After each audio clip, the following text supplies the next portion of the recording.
My name is Dr. Mike Murphy. I'm an assistant professor of computer science and information systems at Coastal Carolina University.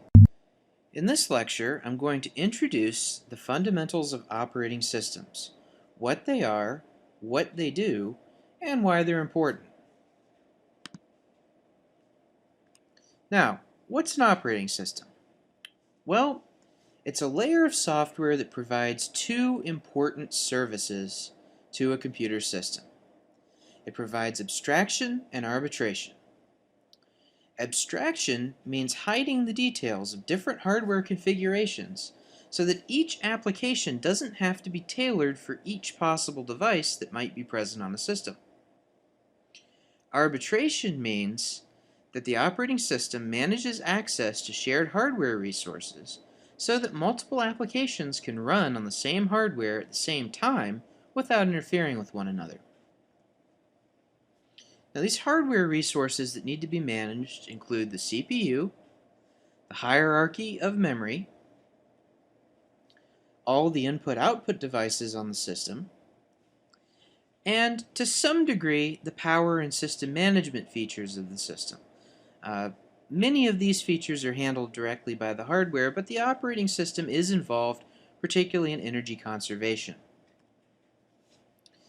Now, the abstraction features of the operating system allow hardware devices manufactured by different manufacturers to have the same interface within software for applications to use. These hardware devices all have different low-level instruction sets. They all have particular capabilities, features, and details that are unique to each hardware device. If we didn't have a common interface into these hardware devices, first of all, our variety of hardware might be limited, but worse, every application on the system would have to be programmed to use every single device on the system. An example, back in the 1990s, computer games often required internal programming for specific video cards and specific sound cards.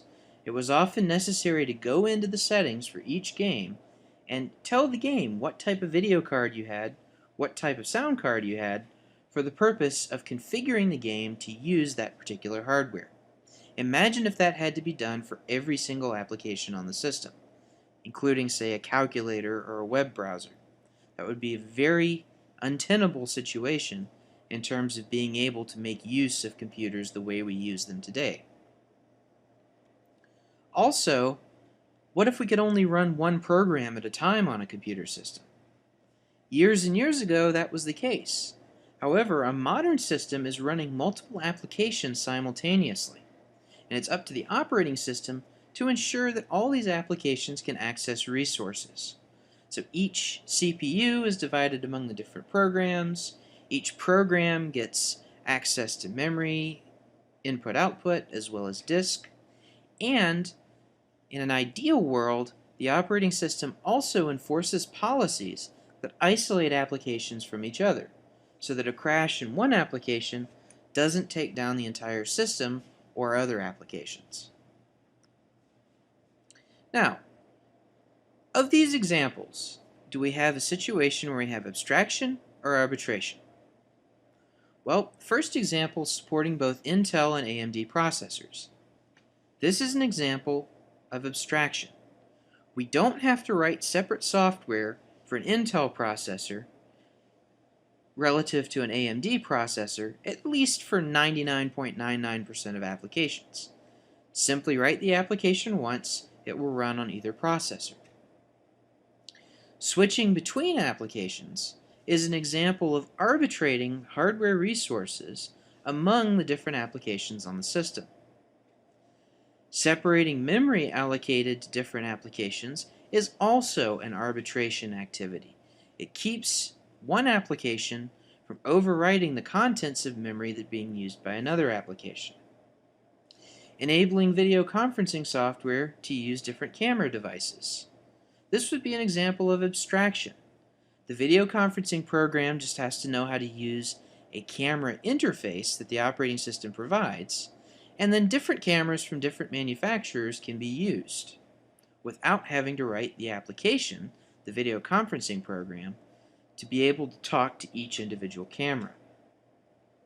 Similarly, accessing two different hard disks from two different manufacturers.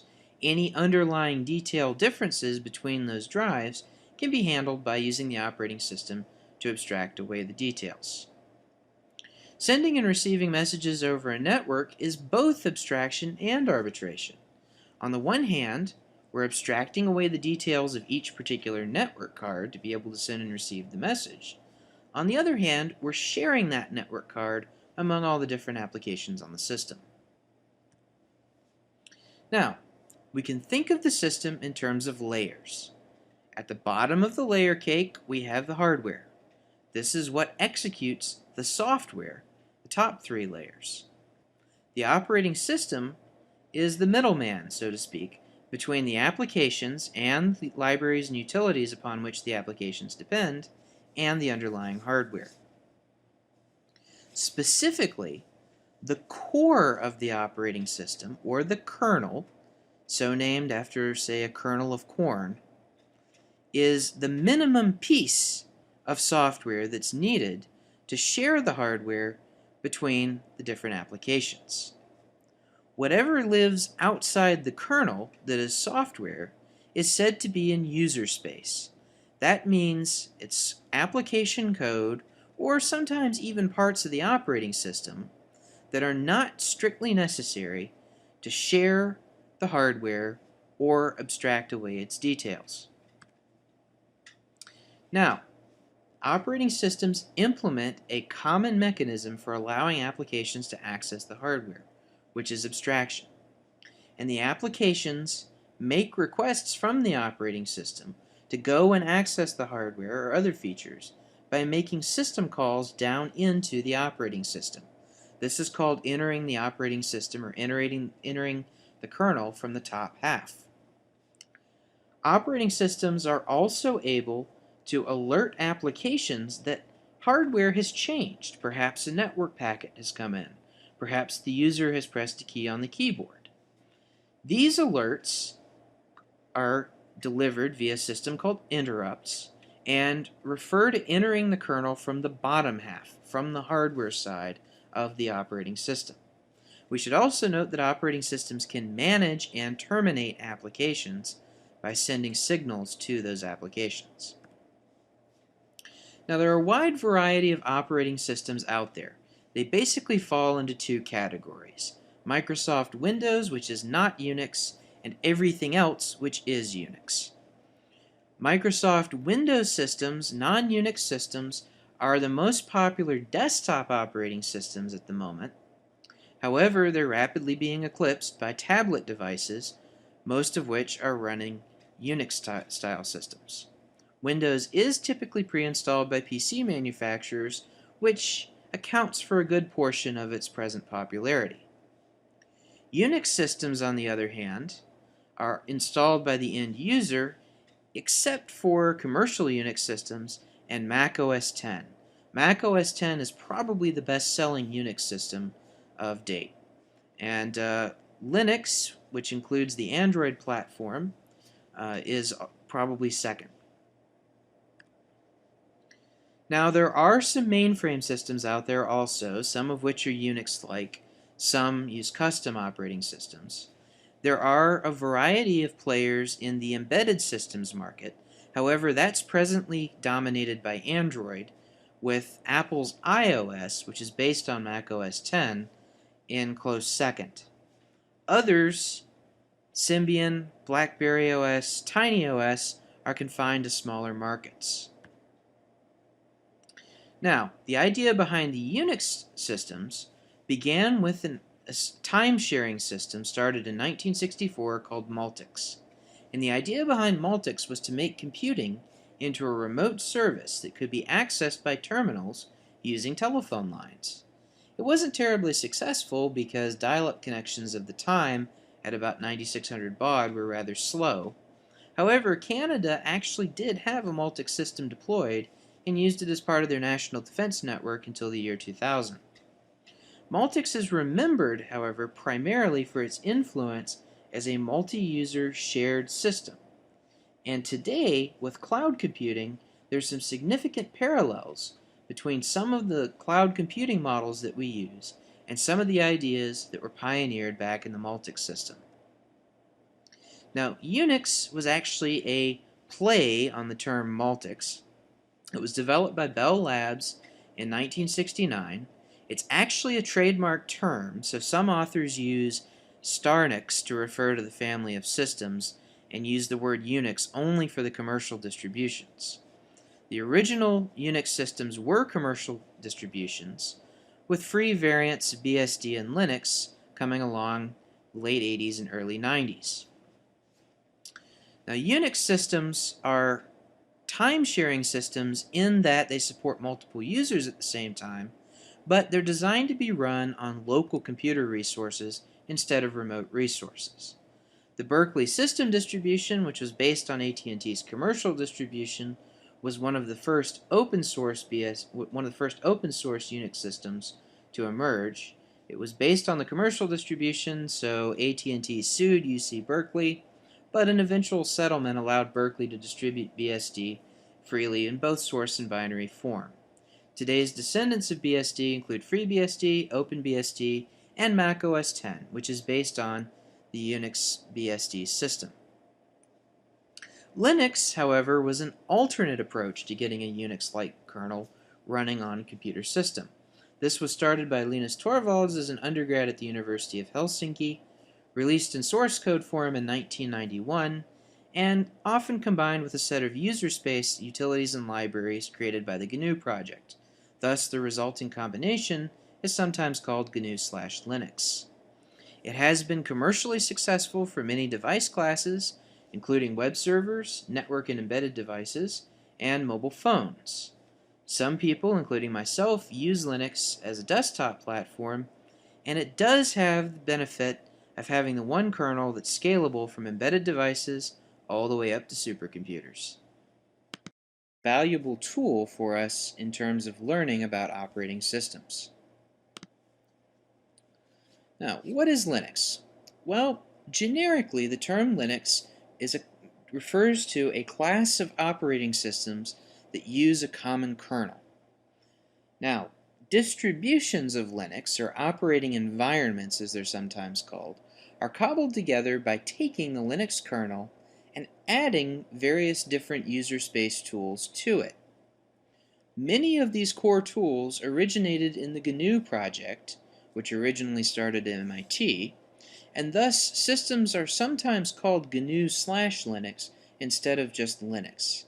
I typically, however, say just Linux when referring to either the kernel itself or to the operating system distributions that are based upon that kernel. The Linux kernel was originally started as a hobby by an undergraduate at the University of Helsinki, a gentleman by the name of Linus Torvalds. He still heads the kernel development project. Now, Linux is what's called a monolithic kernel, and that means that the device drivers are built into the kernel. However, it's not a true monolithic kernel because the device drivers can be built as modules and loaded and unloaded from the kernel at runtime. The latest stable version was 2.6.37 on January 5th of 2011. That has since been updated to version 3.03, I believe, was the latest version that I've seen as of now, which is late August 2011. The latest version can also be checked by going to www.kernel.org. Here is an example of some of the main components of a Linux operating system. At the lowest layer, we have the computer hardware. And on top of that hardware, we have the Linux kernel. The Linux kernel contains a number of built-in subsystems that enable access to the computer hardware. These include drivers, memory management, process management, file systems, networking, including sockets and protocols, and other utilities that the kernel provides. On top of the kernel, we have the GNU C library, upon which most other libraries are based, since C is typically the lowest level system language to which all other software is eventually compiled. On top of that, we have our compiler, GCC, some important utilities called core utils, also part of the GNU project, and the born-again shell, or bash, which provides a command line interface into the system. All we need in order to run a Linux system and do useful things with it is everything below this line where I'm moving the mouse right here. All the software above this line is add-on software that's not strictly needed in order to run a Linux system, but makes Linux systems more convenient or do other things. So for example, we can add network tools such as Secure Shell Server and a generic services server called inetd that can launch all kinds of different services. We can also run a LAMP stack, that stands for Linux, Apache, MySQL, and PHP. If we're in a desktop scenario, we can also run a graphic user interface. This includes X11, specifically the x.org distribution, and one of a number of different environments that can be run inside X11. Popular ones include GNOME, KDE, and XFCE, which isn't on this particular graphic. Now, a large number of people have come up with different distributions of Linux. These distributions contain different sets of software, but they all share the Linux kernel in common. We typically classify distributions by which package manager they use. Unlike Windows and Mac systems, where we install individual applications and then have to manually update each application by running separate installers, Linux distributions typically use package managers, which download and install extra software and update existing software with a single command. These package managers include the Red Hat Package Manager, or RPM, which is used in Red Hat Enterprise Linux, Fedora, Mandriva, OpenSUSE, and a number of other distributions. A competing package format is the Advanced Package Tool. This is used primarily by Debian and derivatives of Debian, such as Ubuntu. There are other binary formats, however, in use. Slackware uses a TGZ format with its own package management commands. Arch Linux has a custom written package manager called Pacman, and there are some others out there. There are also source formats. Gen 2 is able to build everything from source using ebuilds. Linux from scratch isn't so much a distribution as it is a book that tells you how to put together your own Linux system by compiling sources for each particular application. This is, of course, time-consuming. And there are other source formats out there as well. Now, in industry, Red Hat Enterprise Linux is quite popular. It's a Linux distribution from Red Hat Incorporated, which is based in Research Triangle Park, North Carolina. That's in the Durham area. It is an open source distribution, but the official product is sold with an update subscription accessed via per installation serial numbers. Therefore, in order to get the update subscription and the installation media, it's necessary to purchase the subscription from Red Hat. They do use the RPM package format. In fact, they invented it. RPM stands for Red Hat Package Format. CentOS is a free rebuild of Red Hat Enterprise Linux that's widely used in academia, industry, on many high-performance computing systems, and for many other applications. This, of course, uses the RPM package format and is available at zero cost. Fedora Core is a community distribution that's sponsored by Red Hat that grew out of an old product that Red Hat used to produce, which was called Red Hat Linux without the enterprise part. And Fedora is used to develop and test packages and infrastructure that are later incorporated into the Enterprise Linux product. Debian is a fully open source distribution which avoids proprietary software and has an emphasis on security and stability. The stable version of Debian is extremely stable because the packages are extremely well tested. The flip side is that those packages tend to be rather dated, and thus an unstable version is available if more bleeding edge packages are needed. Debian uses something called the Advanced Package Tool, or apt, in order to manage its software. Ubuntu is actually based on Debian. It's sponsored by a company called Canonical Limited, which is based in South Africa. It's designed to be easy to use and friendly to new users switching from competing platforms. There's a new release every 6 months, and it's often necessary to completely reinstall the operating system at each new release. There is a functionality that's built into the Advanced Packaging Tool called dist upgrade, which seems like a great idea on paper, but in practice often doesn't work right and leaves the system unstable. Ubuntu also has a package pinning policy. Thus, once a package is released, it's only updated for security updates. If new features are added, one has to wait till the next version of Ubuntu comes out before getting the newly updated package. Now, Arch Linux, which is what I personally run, is a minimalist framework for creating a custom system. It's not so much as a distribution as it is a set of tools that enables each individual to create his or her own installation, customized to his or her own desires. It's a different philosophy from traditional distributions. It is a completely written from scratch distribution. It's not based on any other, and it is what's called a rolling distribution. There are not discrete versions of Arch Linux. Every time you run a system update on Arch Linux, you get the latest version of the operating system, along with the latest version of all application packages, and all the latest bugs. And the Pacman Package Manager, which was written from scratch for Arch Linux, is used to manage the software.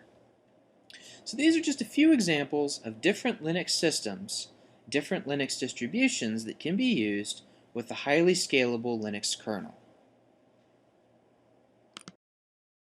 A hard disk drive for access by multiple programs. In particular, I'll talk about disk attachment, talk about some of the properties of magnetic disks, discuss disk addressing, discuss partitioning, and introduce solid-state drives. I'll begin with disk attachment. Disks are attached to the motherboard via some kind of cable, and the exact type of cable depends upon the bus in use on the system. There are several different types of bus, which are implemented by different chips attached to the motherboard on the different computer systems. One common bus that was widely in use until the early 2000s on consumer-grade hardware was the Integrated Drive Electronics, or IDE bus. This has been since backronymed Parallel ATA, or PATA, but consisted of 40 to 80 ribbon cable connecting to a 40-pin connector to provide 40 simultaneous parallel channels of communication between the motherboard and the hard drive. Enterprise-level systems of that time period typically used SCSI, or Small Computer System Interface buses, which consisted of a cabling of 50 to 80 pin connectors between the hard disk and the motherboard. SCSI also defined a standard set of commands, a standard protocol, for interfacing with disks, CDs, and other types of storage devices. This protocol was useful for recordable CD media and DVD-ROM media, and was implemented on the ATA bus using the SCSI protocol in a system known as a TAPI, or ATA Packet Interface. Now, in modern times, serial interfaces between the motherboard and the disk have replaced, for the most part, the parallel interfaces. For ATA-style disks, we have serial ATA, or SATA, which replaces the 40-pin connector with a 7-pin connector. Still uses the same protocol, either ATA or a TAPI protocol. And serial attached SCSI, or SAS, which uses the SCSI protocol over a narrower channel consisting of 26 to 32 pins. Both of these new serial attachment mechanisms support higher bus transfer speeds enabling theoretically faster devices to be attached to the motherboard. This does not necessarily mean, however, that the disks have gotten that much faster. Now, we still store large amounts of information using magnetic disks. These are metallic or glass platters that are coated in a magnetic surface, and a stack of these platters is rotated at high speed by an electric motor.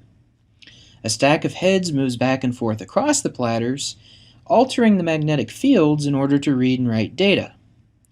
Moving the heads back and forth results in seek time, and waiting for the platter to rotate around to the correct position results in rotational delay. Historically, magnetic media were addressed by geometry. The smallest addressable unit of space on a hard disk is called a sector, and this is typically 512 bytes, at least on older disks, though other sizes have been used and newer drives go up to 4 kilobytes. Tracks are circular paths at a constant radius from the center of the disk, and each track is divided into sectors. One head reads from a single track on a single side of each platter. When you stack multiple heads up, using multiple tracks on the various sides of several different platters, the result is what's called a cylinder. And historically, accessing disks required accessing the particular data locations using cylinder head sector or CHS geometry addressing. As disks grew larger and faster, however, this type of addressing scheme became limited, and so logical block addressing was put into use, and it's now the standard today. Logical block addressing, or LBA, gives each block on a disk its own logical address and leaves it up to the disk firmware to convert the logical addresses into physical locations on the disk. Current standards with logical block addressing on ATA will allow enough space for disks up to 128 PB. Operating systems normally implement these 48-bit addresses using 64-bit data structures. Thus, operating systems that support 64-bit disk addressing can generally support hard disks up to 8 zebibytes of data, assuming we're using 512-byte sector sizes. Now, regardless of the size of the disk, it is convenient to partition the disk into multiple sections so that we can isolate data from each other. We can isolate the main partition of the operating system from a partition we would use for swapping out pages of virtual memory, for example, and we can isolate that from user data. Also, with early hard drives, it was convenient to isolate partitions so as to minimize seek time by making it such that the head didn't have to move as far in order to access data. Now, there are two types of partition table, or data structure that resides on the disk to indicate where on the disk the different partitions lie. A common partition table type that's in widespread use today is the master boot record-based partitioning scheme. And the way this works is that the BIOS on the system, the basic input-output system, actually loads the first 512-byte sector from the boot drive at boot time, and code stored in that 512-byte sector loads the rest of the system. Also within that sector is stored the partition table, which is called a DOS-style partition table. And the DOS partition table still uses legacy cylinder head sector addressing, supports a maximum of 4 primary partitions, one of which can be an extended partition with logical drives in it, and supports maximum partition sizes and maximum partition starting addresses at 2 TB. This is the default partitioning scheme for Microsoft Windows and most Linux distributions. However, as hard drives become larger and grow past 2 TB, the GUID partition table, or GPT, starts to be used. This is a larger partition table that can support disks or partitions up to 8 zebibytes in size. For compatibility with old partitioning tools, and to prevent old tools from overwriting sections of the disk and seeing it as free space, a protective or dummy master boot record is retained at the beginning of the disk. GPT is the default partitioning scheme in Mac OS X, is an optional partitioning scheme in Linux, and is supported in 64-bit versions of Windows 7, Windows Vista, and Windows Server 2008, provided that the system uses the Extensible Firmware Interface, or EFI, instead of the legacy BIOS interface. For Linux, the Grub2 bootloader can use a legacy BIOS interface, but it requires a dedicated small partition on the hard drive in which to store the rest of the bootloader. Now, hard drives and magnetic media are used for large quantities of space because of their relative low cost. When high performance is required, we prefer to use solid-state drives, or SSDs. These drives have no moving parts, which makes them generally faster and less subject to physical damage than mechanical hard disks. Most of these SSDs use NAND flash memory to store data, and this is a storage mechanism that's based on injecting or removing an electron from a flash cell. Injecting an electron into a flash cell changes its state from 1 to 0, so this is backwards from what one would expect. An empty flash cell actually has a state of 1 instead of 0. The membranes through which this electron is injected and removed eventually wear out, typically after anywhere from 100,000 to 1,000,000 cycles. Furthermore, the electrons tend to leak out over long time periods of many years, causing flash to lose data, which makes flash-based memory systems unsuitable for long-term backups. In this diagram, we can see how a solid-state drive using flash memory works. Blank flash memory stores the value 11111111. So we have all ones here. If I want to write the value 10010100, I have to pop electrons into the 2nd, 3rd, 5th, 7th, and 8th flash locations, those bit locations. I'm pretending we only have a byte here. If later I wish to change that stored value to 10100011, I must first erase that block of flash memory before I can program the new data value. Generally, I must erase flash memory in the size of an erase block, and this is typically 4 kilobytes. Waiting for this block erasure procedure causes something called write amplification, where successive writes to an SSD become progressively slower. To avoid this problem, we typically erase the SSD ahead of time whenever space has been freed on it. And there's an ATA command called trim that facilitates this process. One other issue that has to be dealt with SSDs is the fact that each cell can only be written to and read from, or generally written to, erased and written to, a fixed number of times. This is typically between 100,000 and 1,000,000. So to spread out the writes across the entire SSD, the SSD moves data around the drive as files are updated, and it also reserves a certain amount of free space unused so that that free space can be swapped in and out with space that's in use later.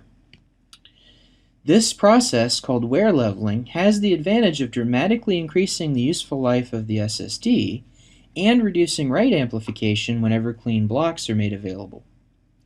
However, in order for the write amplification reduction to be effective, the operating system and the underlying file system must support the ATA trim command, and furthermore, it's impossible to ensure that the disk is secure against forensic data recovery because it may not be possible to overwrite and properly erase the reserved cells of memory that have been taken out of service.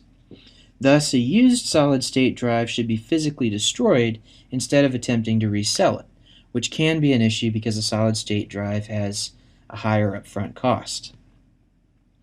So in summary, disks are attached to the system via some kind of bus. The newer bus styles are SATA and SAS. These modern disks are addressed using logical block addressing. They're partitioned either with DOS partition tables or GUID partition tables. GPT use will increase as the size of disks becomes larger owing to the limits of the DOS partition table. And solid-state drives offer higher performance at a higher initial cost, subject to the requirement of wear leveling, and subject to not being able to be safely resold due to the inability to forensically secure the data on the drive.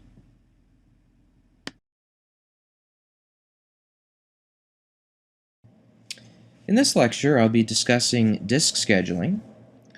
I'll be introducing the purpose of disk scheduling, talking about some classical and historical disk scheduling algorithms, talking about native command queuing and disk schedulers that are currently in use in the Linux kernel, and then I'll talk a little bit about how I/O requests can be efficiently scheduled on solid-state drives. Now, scheduling serves two purposes. Disk scheduling serves two purposes. The first of these is to arbitrate disk access among different programs. This ensures that competing programs have access to disk resources, and that a single program cannot monopolize the disk resources in such a way as to prevent other programs from accessing the disk. With mechanical hard drives, scheduling algorithms historically have also attempted to improve disk performance by reducing the number of seeks required, reducing the number of times the drive head needs to be moved. If the drive head has to be moved too many times, a lot of throughput can be lost from the disk because we're waiting on all those seek times to occur. The simplest scheduling algorithm would be the first come, first serve algorithm, which is implemented in Linux as the no-op scheduler. This algorithm is extremely straightforward. It simply consists of a FIFO queue into which new requests are added. The requests are removed from the queue in order, one by one, and these requests are sent to the disk for processing. Now, there's no reordering of the queue. This is a first come, first serve ordering. So back-to-back requests for different parts of the disk may cause the drive head to move back and forth across the platters, wasting quite a bit of time with seeks. Historically, several attempts have been made to try to improve this behavior. One example would be the scan algorithm or the elevator algorithm. And in this algorithm, the drive head only moves in one direction. It serves all the requests in that direction before moving back in the other direction. This is called the elevator algorithm because it's modeled after how an elevator works in a building. The elevator leaves the ground floor, moves to the highest floor, stopping along the way to add passengers traveling up, remove passengers at whichever floor they wish to stop on, and then once the elevator reaches the highest floor, it turns around and comes back down. Same process here. In this example with the scan algorithm, assuming that the head starts at sector 1, and this request for sector 50 comes in while sector 61 is being processed, the algorithm is going to process the requests in order 3, 12, 32, 40, 42, 61, 84, 97, and since that request for sector 50 came in while 61 was being processed, that request for sector 50 is going to have to wait until the head changes direction and returns to sector 50. Now, there are a few optimizations of the simple scan algorithm. The original algorithm proposed that the head would move all the way from the beginning of the disk to the end of the disk and then all the way back to the beginning. The look algorithm improves upon this behavior by moving the head only as far as the highest numbered request before changing directions and moving it back down.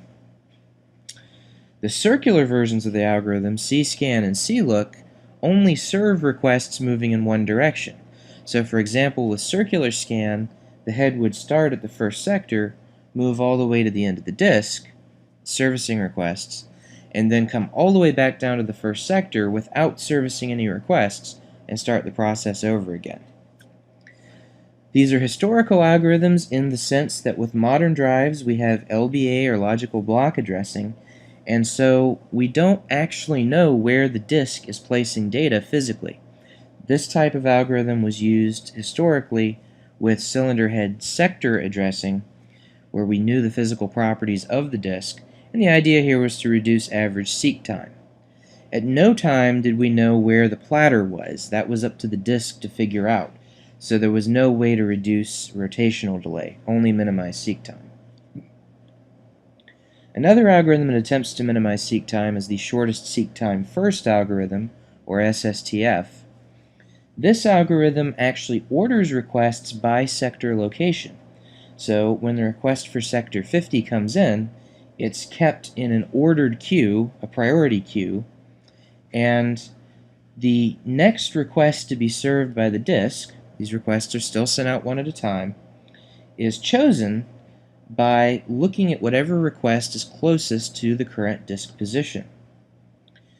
Historically, this could result in starvation, because if a bunch of requests come in for one piece of the disk, requests for the remainder of the disk might not be processed for lengthy periods of time. Furthermore, once again with logical block addressing, the operating system doesn't really know where the sectors are laid out on disk, and so this algorithm doesn't really work with modern hard drives. Also with solid-state drives, this algorithm assumes there's a disk head, which in the case of a non-mechanical drive, there is not. In the Linux kernel, an approximation to shortest seek time first was implemented with the anticipatory scheduler. This was the default scheduler from 2.6.0 through 2.6.17. It was removed in 2.6.33 because it's obsolete. The idea behind the anticipatory scheduler was to approximate shortest seek time first by ordering only the read requests into an ordered queue, into a priority queue. If the next read request was close to the current head position, that request would be dispatched immediately. Otherwise, the scheduler would actually wait a few milliseconds to see if another request arrives for a nearby location. And starvation was avoided in this algorithm by placing expiration times on each request and adding preemption, so that if a request was waiting too long, it would go ahead and be serviced regardless of its location. The idea here was to reduce overall seeking. There was a separate queue for write requests because write requests could be performed asynchronously. We did not have to wait on those requests to be completed before a process could continue doing useful work. This algorithm was shown with low performance drives to improve performance on web server applications. However, it was shown to have poor performance for database loads where there were a lot of random reads and writes on the disk, and with high performance disks, this algorithm actually breaks down. Modern hard disks generally do qualify as high-performance disks. The reason being is that they implement something called native command queuing. This is a feature of newer SATA drives, and basically native command queuing leaves scheduling of disk requests up to the disk itself. The disk circuitry and firmware makes the decision about which request to handle next. To do this, the disk has a built-in priority queue of about 32 entries, and the disk is able to schedule its requests automatically, taking into account both the seek time and the rotational delay, since the disk knows the location of the platter. This makes modern disks much more efficient, and this works with logical block addressing. The operating system's role with this type of hard disk is really more arbitration of the disk resources among the different programs running on the system. One modern Linux scheduler that can be used for such arbitration is called the deadline scheduler.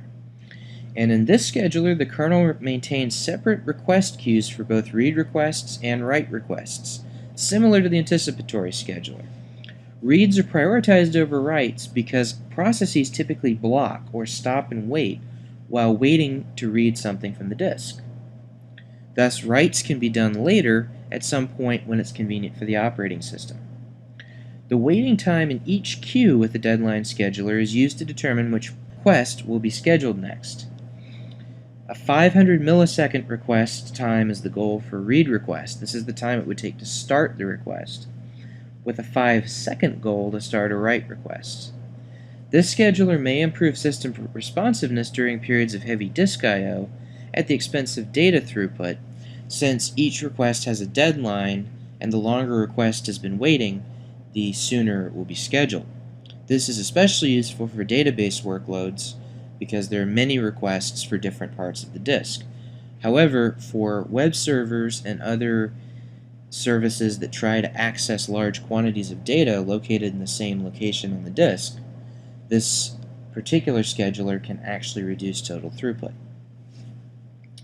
Completely fair queuing is a somewhat different idea, where instead of actually scheduling the I/O requests, the completely fair queuing model schedules processes or running programs to have time slice access to each disk. And essentially, this CFQ scheduler gives each process an I/O time slice, and that process can do as much I/O on the disk as it would like within that time slice. When the time slice expires, the CFQ scheduler moves on to the next process and gives it access time to the disk. There is a little bit of similarity here to anticipatory scheduling, since a process can send another request during its time slice and try to get that request in without having a lot of seek time. However, this algorithm can waste time if a process does not immediately turn around and send another request. Thus, it can reduce the overall disk throughput, since there could be idle times while waiting to see if another request will come in before a time slice expires. This has been the default scheduler in Linux since 2.6.18. Now, for solid-state disks, we have to choose a scheduler that accounts for the fact that there's no seek time to worry about on the disk. The anticipatory scheduler, the elevator algorithms, shortest seek time first, all of these algorithms can actually reduce performance on a solid-state drive because they make assumptions about minimizing head seek time, and we have no heads to move with a solid-state disk. Completely fair queuing can also reduce disk performance because of idling at the end of a time slice. That's true for any disk. So what do we do to maximize performance for a solid-state drive? There are really two good choices for a solid-state drive. There is the no-op or FIFO scheduler. This works well for general-purpose systems. However, when there are heavy I/O workloads and we want to maintain system responsiveness, the deadline algorithm is useful, since other processes will have more opportunities to access the disk. In summary, operating systems are arbitrating disk access among different processes to prevent one process from monopolizing the disk and preventing other processes from having access. On older disks with cylinder head sector addressing, the operating system was also attempting to reduce the seek time, thus improving aggregate disk performance. However, newer SATA disks with native command queuing schedule themselves to reduce both seek time and rotational delay.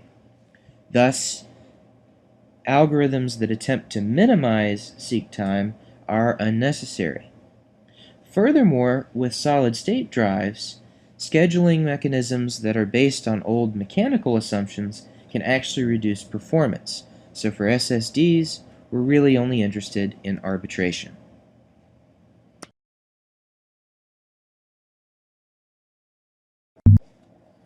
In this lecture, I'm going to discuss file systems.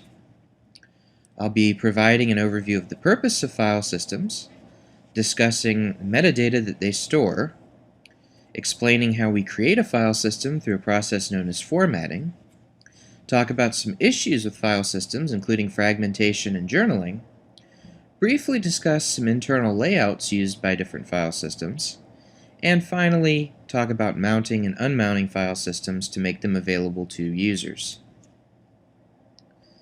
A file system is responsible for laying out data on a persistent storage device and ensuring that data can be retrieved reliably. The file system is an abstraction of disk space. It provides routines for querying, opening, and closing files, and providing human-readable names for files, and some kind of organizational structure for files, typically through directories or folders.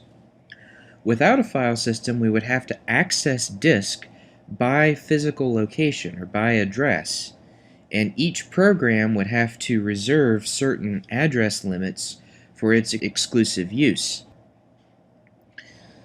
File systems, in addition to performing this abstraction, also arbitrate disk space among different programs and different users of a computer system.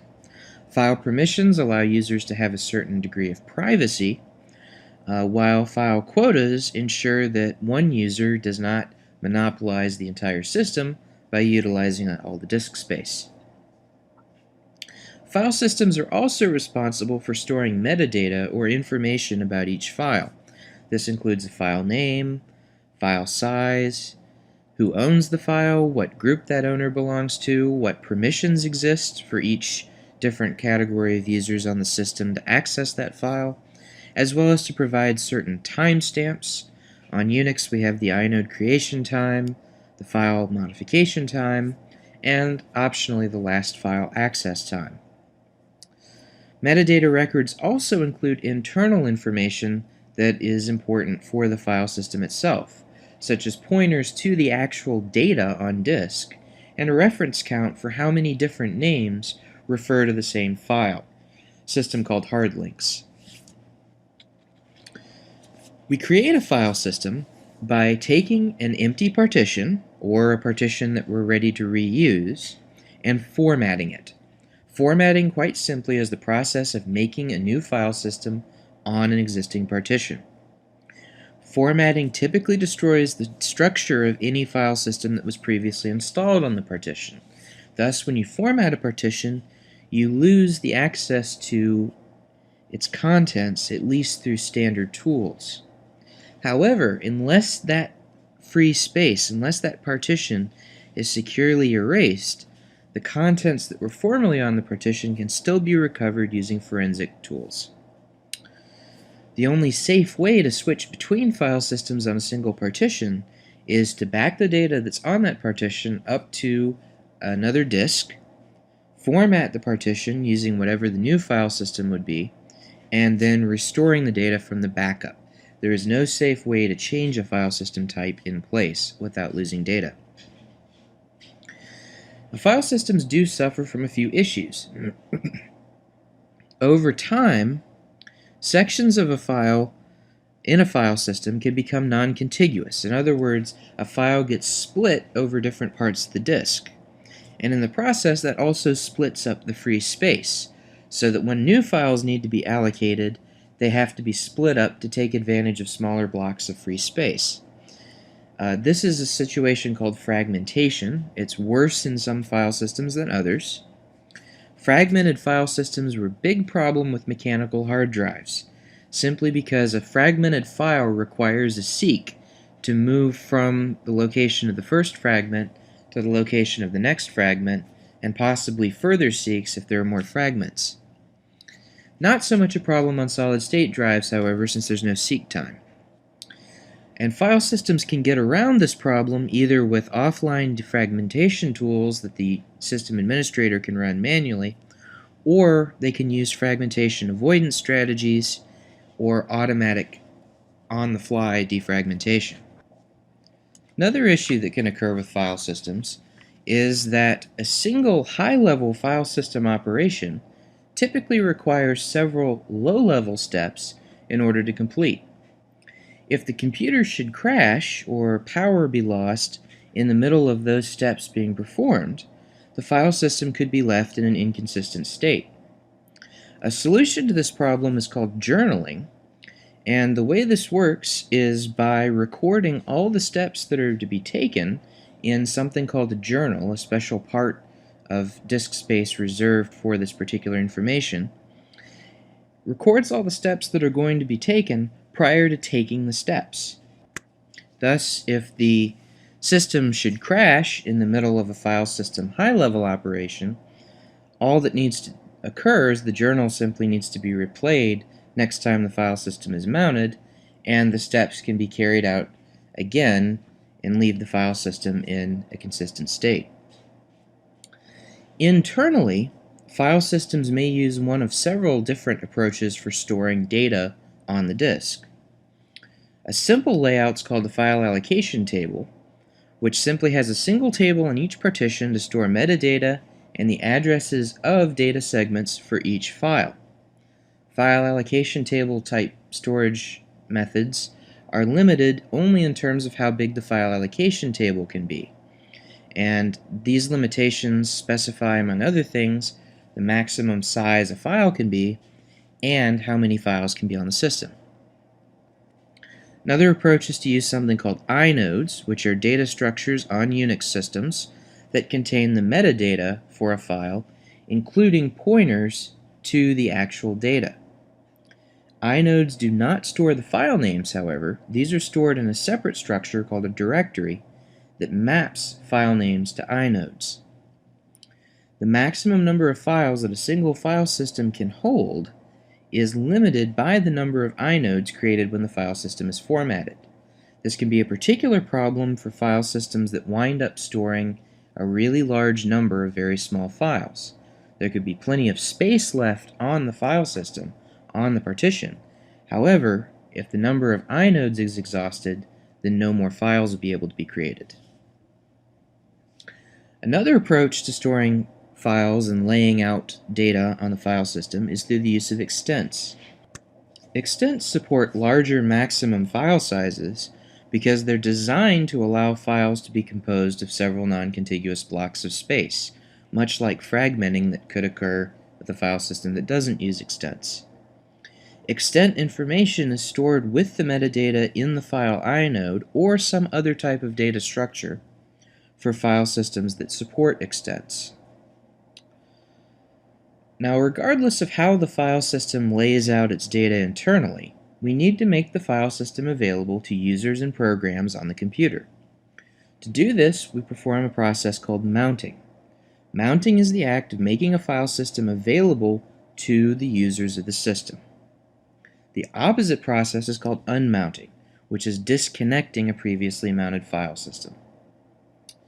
Unix systems mount file systems at mount points, which are simply directories somewhere within the overall directory structure of the system. So if I plug in a flash drive on a Linux machine, for example, that flash drive may be mounted at /media/my_drive. I can mount a large number of different file systems this way at the same time. And I can make all of the different file systems appear to be part of one directory structure. On the other hand, Windows systems use drive letters, where the letter C is reserved for the system partition, the one on which Windows is installed, and A and B are reserved for floppy drives. Windows supports a maximum of 26 file systems to be mounted at once, simply because that's the number of letters that are available to assign to drives or to assign to partitions. So in summary, file systems organize data, store metadata, provide an abstraction of the underlying storage medium, and arbitrate access to the storage space. We create file systems through a process known as formatting. We can make file systems more robust against data loss during a power failure through the use of journaling. Internally, file systems use various different mechanisms for laying the data out on disk, but no matter how they work internally, we can make them available to a running system by mounting them.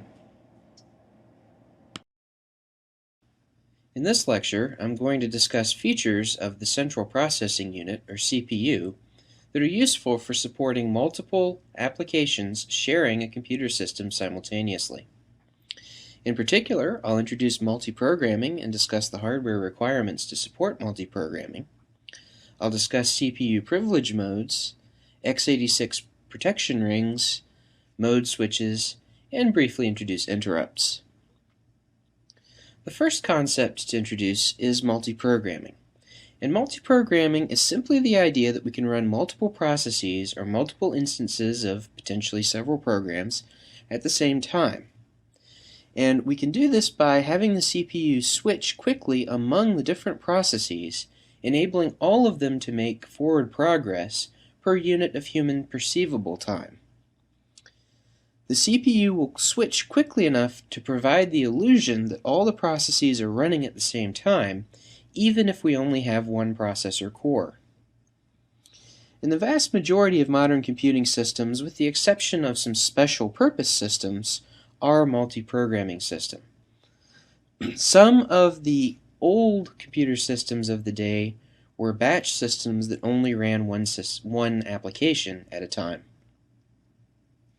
Now, in order to support multiprogramming, we have to have certain features of our computer hardware.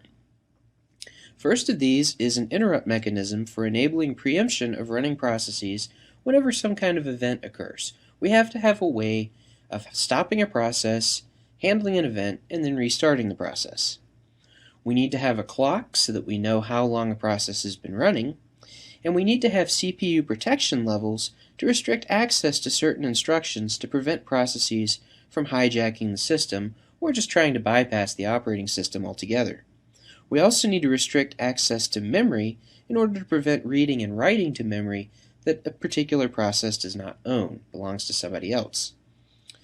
2 CPU protection levels are sufficient: a protected mode and a privileged mode. These modes are also called the supervisor mode or kernel mode and user mode. In kernel mode, all instructions on the CPU are enabled, and the kernel can access all memory on the system. In user mode, the CPU disables all the privileged instructions and restricts most direct memory operations. Thus, a user program must make a system call to the operating system to request memory or perform other resource allocation tasks. In this way, the user processes are effectively sandboxed both from the system and from each other. On the Intel-based systems, x86 and x86-64 systems, there are actually 4 modes available. These are implemented by what are known as x86 protection rings, which consist of 4 privilege levels numbered 0 through 3. Ring 0 has the greatest number of privileges. Code executing in ring 0 can execute any instruction that the CPU provides and can access all memory. Ring 3 has the fewest privileges. All the instructions are restricted to the set of instructions that are relatively safe.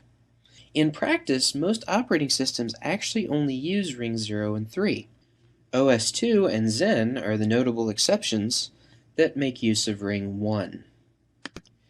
Newer systems with virtualization extensions, either the Intel VTX extensions or the AMD V extensions, add an extra privilege level below ring 0. This is colloquially sometimes referred to as ring -1. And this mode enables instructions that allow multiple operating systems to share the same processor. These instructions help systems support hosting multiple virtual machines at the same time. Now, regardless of the number of modes available, whenever we wish to change modes for whatever reason, we have to perform something called a mode switch, and that occurs whenever the CPU switches into user mode, kernel mode, or hypervisor mode, or whenever an x86 CPU changes which protection ring is presently effective. Mode switches have the potential to be slow operations compared to other machine instructions depending upon the hardware. A notable example was the first generation of Intel Core 2 series processors, in which the mode switches into and out of hypervisor mode were quite slow. One situation in which a mode switch might occur is when something called an interrupt happens. And an interrupt is simply a situation in which the currently executing code is interrupted so that an event can be handled by the operating system. Interrupts can fall into 2 categories. We can have involuntary interrupts, which are external to running processes. These consist of things such as I/O interrupts, which are generated every time you press a key on the keyboard or perform any other I/O task. Clock interrupts, which are timer mechanisms that can be scheduled to go off at a particular time. And page faults, which have to do with the virtual memory subsystem. Interrupts can also be voluntary, in other words, created by a process that's running. System calls and exceptions, such as segfault or divide by zero actions, can result in interrupts as well. And the CPU provides hardware mechanisms for detecting when an interrupt is occurring and handling the interrupt. So in summary, multiprogramming systems allow multiple applications to run simultaneously. Implementing multiprogramming requires support from the hardware. In particular, we need CPU privileges, we need a clock, and we need some kind of interrupt handling mechanism. The CPUs used in multiprogramming systems need to have at least 2 privilege modes. Intel x86 systems support 4 or 5 modes depending on the processor. Mode switches can be expensive in terms of performance, so we don't want to do them more than necessary. And interrupts enable hardware events to be delivered to applications, and they allow applications to yield control of the system while waiting for events or waiting for services. Lecture, I'm going to discuss kernel architectures. I'll begin by introducing the functions of the kernel, explain the separation between mechanism and policy, talk about some seminal early kernels in the history of computing, and then introduce the differences between monolithic kernels and microkernels. Now, a kernel provides 2 functions, the same 2 functions as any operating system. It provides abstraction and arbitration. The kernel provides abstraction in the sense that it provides a mechanism for programs to access hardware, a way to schedule multiple programs on the system, and it provides some method for inter-process communication, or IPC, a way for programs to send messages to each other or send messages to hardware devices or out to the network. Kernels also provide abstraction mechanisms. They ensure that a single process or running program can't take over the entire system. They enforce any kind of security requirements, such as access privileges that might be in place on the system, and they minimize the risk of a total system crash from a buggy application or device driver. It's important to distinguish between mechanism and policy when discussing the internal components of an operating system. The mechanism, put simply, is the software methods that enable operations to be carried out. An example of a mechanism would be code that, implemented inside a device driver, sends a message to a device that causes that device to blink a light, enable a camera, or perform some other hardware-level operation. Policy, on the other hand, is a set of software methods that enforce permissions, access rules, or other limits against applications. So a policy, for example, would be something that said that only users who met certain criteria could send a message out to a hardware device to blink a light or enable a camera or perform some other hardware function. It's a generally accepted principle of good design that mechanism and policy should be separated as much as possible. An early kernel that separated mechanism and policy quite well was the Regnecentralen RC4000 monitor kernel. This kernel was developed in 1969 primarily by Per Brink Hansen for the Regnecentralen RC4000 computer system. This was a computer system that was developed in Denmark. And the central component of the system was a small nucleus, as Brink Hansen called it, called monitor, which allowed programs to send messages to each other and allowed programs to send and receive buffers, which were essentially types of messages for hardware, to and from different hardware devices. In particular, at that time, they had a card reader or a tape reader and a printing style output device. Other kernels with different scheduling mechanisms and other capabilities could be run under monitor. In those days, it was not clear that multiprogramming was really a desirable feature for computing. Thus, someone could write a multiprogramming capable kernel and actually run that as a subkernel under the monitor system. Importantly, this was also the first system that allowed subkernels and systems-level software to be written in a high-level language, in this case, Pascal. The system performance was actually quite awful, Brink-Hansen stated that the operating system itself was so slow at performing its IPC tasks that there were a number of issues with the system completing tasks on time. However, the system was stable and reliable, making it successful in computer science history, even if it was not a successful product commercially. On the other hand, the opposite extreme would be the Unix kernel. This was developed at Bell Labs by a team headed by Ken Thompson and Dennis Ritchie, also starting in the late 1960s. The difference between the Unix kernel and the RC4000 monitor was that the Unix kernel's design implemented performance. Thus, instead of having a very small kernel that simply provided an IPC mechanism and some basic resource collision avoidance, this kernel actually provided all the device drivers, all the scheduling, all the memory management, including support for multiprogramming, directly inside the kernel. This kernel was an early example of what would later be called a monolithic kernel. A monolithic kernel is a kernel that contains the entire operating system in kernel space, runs all of the operating system code in privileged mode, or ring 0 on an x86 system, and divides the different functions of the operating system into subsystems of the kernel.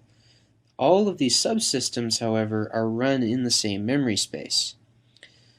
This has the advantage of higher performance, but the disadvantage is that the kernel becomes less modular and more difficult to maintain, and the components are not separated very well. So a crash in one component could in fact bring down the entire system. The opposite of this, the RC4000 style kernel, is what we now call a microkernel. And a microkernel basically contains the bare minimum of code that's necessary in order to implement basic addressing, interprocess communications, and scheduling. This basic amount of code runs in kernel space, and everything else runs in user space, often with lower privileges. As a general rule of thumb, microkernels contain less than 10,000 lines of code.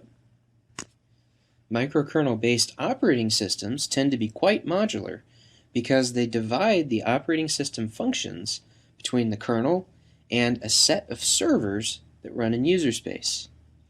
However, because many of the core functions of the operating system are performed by user space components, which have to communicate with each other via the kernel, performance does suffer. Thus, most kernels that are in use today are a hybrid of these two designs. I'm going to introduce Murphy's Law of Reality, sort of an extension of the Murphy's Laws with which you may be familiar. And my definition of Murphy's Law of Reality is simply that reality is the hazy space between the extremes of competing academic theories in which everything is wrong in some way, at least according to the theories. This idea of a hybrid kernel architecture is a controversial one. Some people do not like to use this terminology at all. Many people prefer to keep the binary classification of monolithic kernel and microkernel. However, if we look at modern kernels, typically the monolithic versions of modern kernels are broken into modules that can be loaded and unloaded at runtime. This helps to increase maintainability of the kernel. And true microkernels today would have unacceptable performance. Thus, microkernel-based systems typically have some of the features of monolithic kernels, such as more device drivers and other code that runs inside the kernel's memory space. Some examples of different types of kernels. For monolithic kernels, in addition to the System 5 Unix kernel, which is a descendant from the original Unix kernel, we have the Linux kernel, BSD, MS-DOS, and Windows 9X kernels. Windows NT, XP, Vista, and 7, if you don't prefer to use the hybrid terminology, would also qualify as monolithic kernels. And the Mac OS X kernel falls into the same category. In terms of microkernels, the RC4000 monitor kernel would have been the earliest. However, there have been plenty of other examples, including Mach, L4, the MIT exokernel project, and the idea, at least, behind the Windows NT kernel, which was based upon a microkernel design. The same is true of the Mac OS X kernel, since that was originally based on the Mach microkernel. However, those have been heavily modified and now have many properties of monolithic kernels also. So in summary, the kernel is the minimum layer of software inside the operating system that provides the basic foundations for abstracting away details of the hardware and arbitrating between multiple applications. When the absolute bare minimum implementations are used, we call the result a microkernel. Monolithic kernels, on the other hand, have all their major OS components contained within them, running everything inside kernel space to improve performance. Two early influential kernels were the RC4000 Monitor, an example of a microkernel, and the original Unix kernel, which was an example of a monolithic kernel. In practice, however, most modern operating system kernels are hybrids of the two designs and have features of both kernel types. System via the command line. In part 1 of this lecture, I'm going to discuss command line operation, introduce paths in the file system, discuss the file system hierarchy, talk about the contents of the root directory, give an overview of several top-level directories, briefly discuss configuration files, and introduce the concept of man pages. Now in Linux, the command line is the older type of interface, user interface, to the system. It is a text mode interface that predates the development of graphical user interfaces, or GUIs. The command line uses the keyboard exclusively. In general, there is no use of the mouse. And it works by having you type in a command, followed by any arguments to that command, and then pressing enter. The command runs, and if there are any results to be displayed, the result of the command is displayed below where you entered the command. At all times, the command shell, or the program that processes the commands that you're entering, is in something called a working directory. That working directory is a location on the file system in which any file that you create by default will be placed, and you can open files by default without having to give any kind of path information for them. You can figure out what the current working directory is by using the pwd or print working directory command. You can change directories using the command cd. Running the command cd with no arguments will take you to your home directory. And you can list the contents of any directory with the ls command. It's typical that someone who's been using Linux for some time will compulsively issue the ls command every time the cd command is used, so that you can maintain some kind of awareness about how the file system is structured. Paths in the file system can be given in one of two ways. They can be given as an absolute path, meaning that they have a leading slash, such as /etc/inittab or /opt/condor/bin. Relative paths, on the other hand, are relative to whatever current working directory the shell is in. Thus, a relative path myfile.c is going to refer to a file named myfile.c located in the current working directory. The path tests/final/p_allops is going to refer to a file that is in the final subdirectory of a tests directory that can be found in the current working directory. There are also some special relative path name components that can be used. A single period, a single dot, references the current working directory. Two periods, or two dots, references the parent directory. Thus, the path /foo/dot/bar means go up one directory from the current working directory, then go down into its subdirectory foo and access a file called bar. Notice that the single dot alone as part of a directory path generally has no effect, because it refers to the current directory. Now, all directories on a Unix system are organized according to the file system hierarchy, and there is a specification available for the file system hierarchy which different distributions follow to different levels, and the standards get interpreted a bit between systems and distributions. In any case, however, the root directory of a file system is located at a path consisting of a single forward slash, and you can change to the root directory by running cd and then as the argument to cd just a single forward slash. And in this screenshot we can see we're on a system. I've run cd slash and then run ls to look at the contents of the root directory.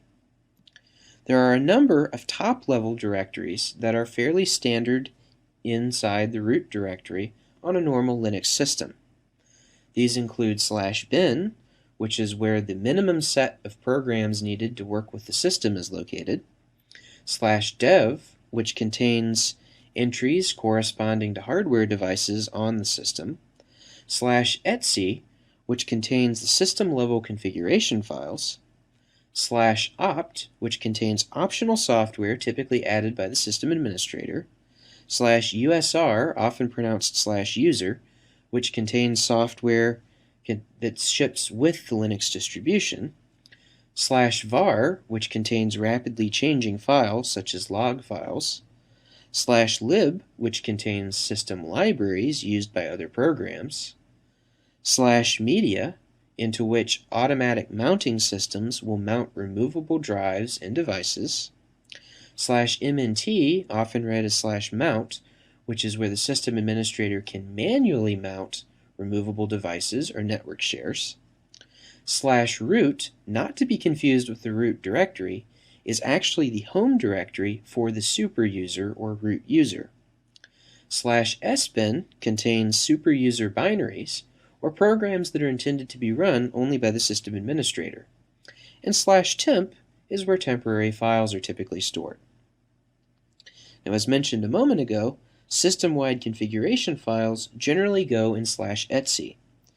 Two important examples of files in /etc include /etc/init tab, which sets the default run level, or whether the system is going to boot into text mode or graphical mode, and /etc/fstab, which contains the file system table, indicating to the kernel where to find different file systems that need to be mounted at boot time. Configuration files in general on Linux can be edited with a text editor. On a pure command line system, this might be the VI text editor. VI is the one text editor that is generally expected to be present on any Unix system. If you need help on a command or some configuration file within the system, there is a built-in help facility called man pages or manual pages. Man pages allow you to get help on particular commands and other features of the system simply by typing man, a space, and then the command or feature on which you would like to get help. To navigate through a man page, you can use the up and down arrow keys and then use the Q key to exit the manual facility. In the next part of the lecture, I'll discuss file permissions and other basic issues related to running a Linux system. I will continue discussing the basics of utilizing a Linux system. In particular, I'll talk about file ownership, file permissions, listing running processes, finding libraries used by a program, determining the absolute path of a program, and discuss the role of the superuser on the system. First, we'll start with file ownership and permissions. Each file on a Linux system is going to have an owner, a group, and access permissions. This information can all be found by running the ls command with a -l argument. It is possible to change which user on the system is the owner of the file using the chown command, or change owner, chown. The change group, chgrp command, allows you to change which group a file will be associated with. And permissions for a file can be changed with the chmod, or chmod, for change mode command. Each file has three types of permissions. for each of the 3 levels of access. Access controls are set with a bitwise OR of permission bits. A value of 1 is used for execute permissions, meaning that the file can be treated like a program and executed directly.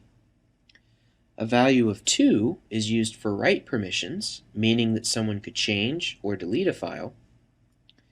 And a value of 4 is read permission, being able to read the contents of a file.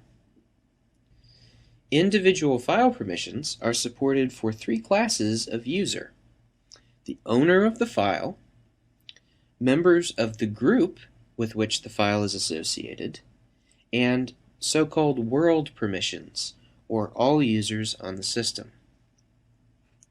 Changing file permissions can be done with the chmod command, and by example, a file can be set to be world readable and executable, but writable only by its owner, using the command chmod space 755 space the name of the file.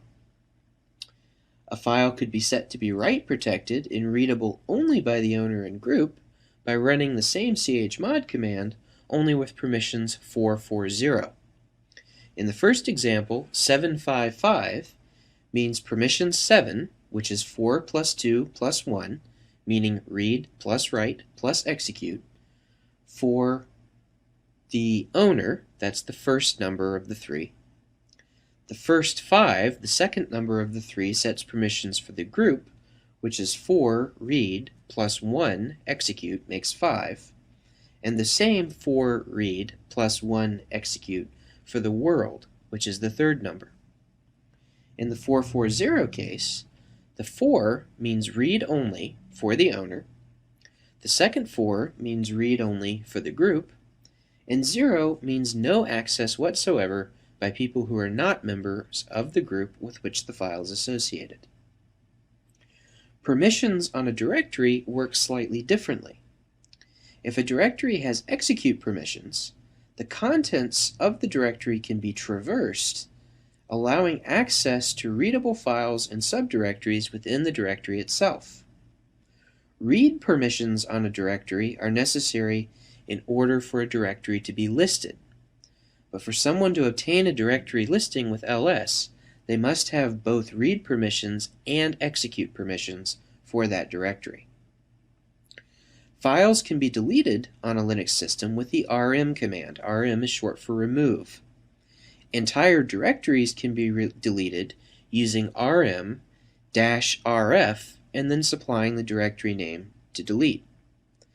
This can be an extremely dangerous command if run incorrectly. For example, running rm-rf/ as the root user will delete every single file on the system, and it will not ask first. This will leave the system in a destroyed state. There is also no undelete function on most Unix file systems. Once the rm command has been used, the file is simply gone, and unless that file has been backed up, it is not easily recoverable. When working with a Linux system, it's often useful to see what programs or what processes are running on the system. There are 2 commands that can be utilized in order to find this information. The first of these is the ps command, which stands for processes. ps space ax will allow you to see all processes currently running on the system.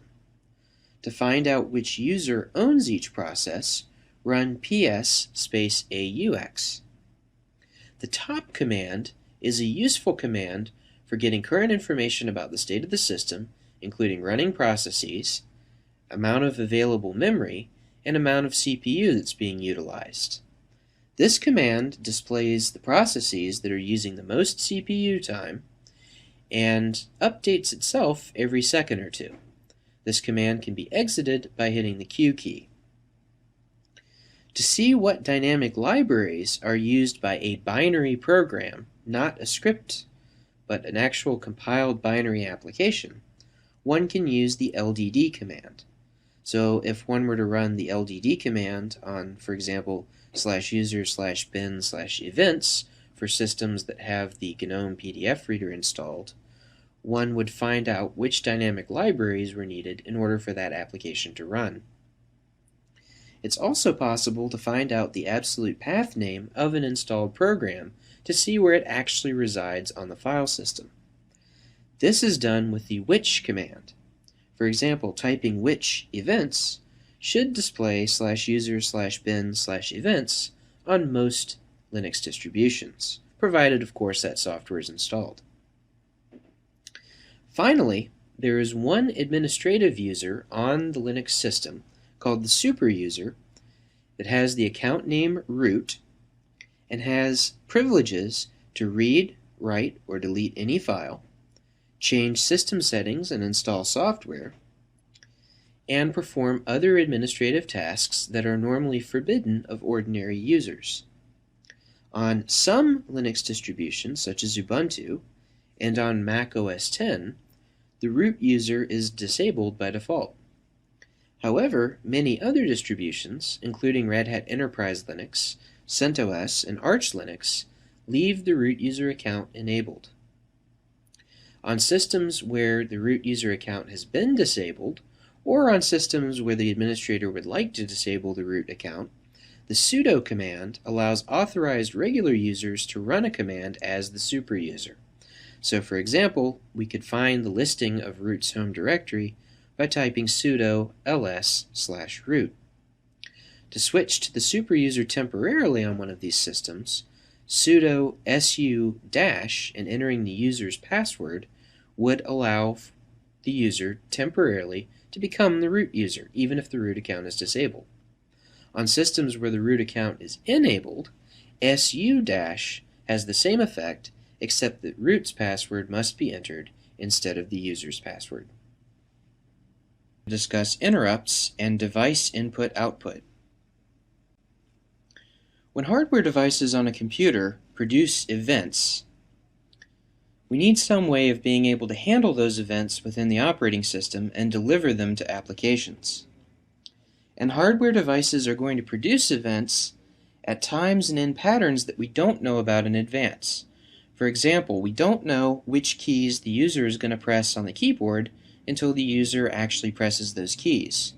If a cat walks across the keyboard, we're going to see a completely different pattern of key presses from which we would expect to see with a human user. Similarly, if we have incoming network packets, if we're running a server application or even just a workstation, and we have messages coming in from the network, we don't know the order and timing of those messages. We also don't know when the mouse is going to be moved, or when any other of a whole bunch of hardware events is going to occur. So how can we get the information generated by these events and make it available to our applications for use? Well, we have two options. First option is that we can poll each device. We can ask each device if it has any new information and retrieve that information. Or we can let the devices send a signal whenever they have information and have the operating system stop whatever it's doing and pick up that information. This is called an interrupt. The polling model of input involves the OS periodically polling each device for information. So every so often the CPU is going to send a message to each hardware device in the system and say, hey, you have any data for me? And most of the time the device is going to send back, no, don't really have any data for you. Other times the device is going to send back some data.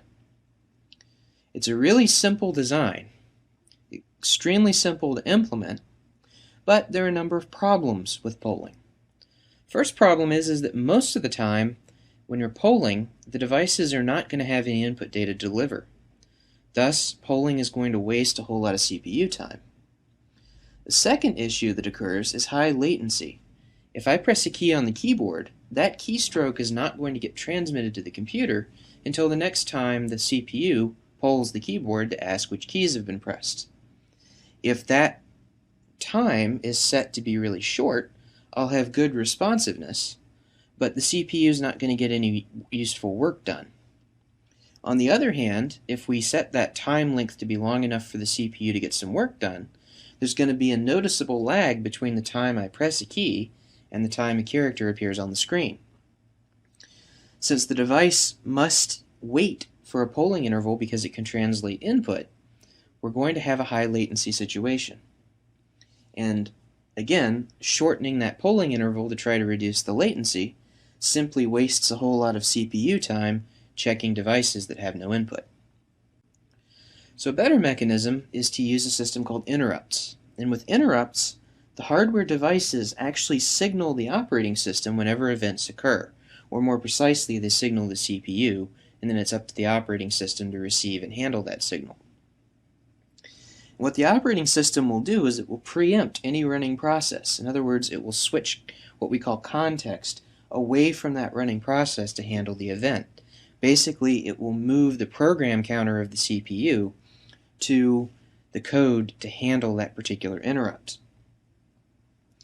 This allows for a more responsive system than we could ever achieve through polling without having to waste a whole bunch of time asking idle devices for data.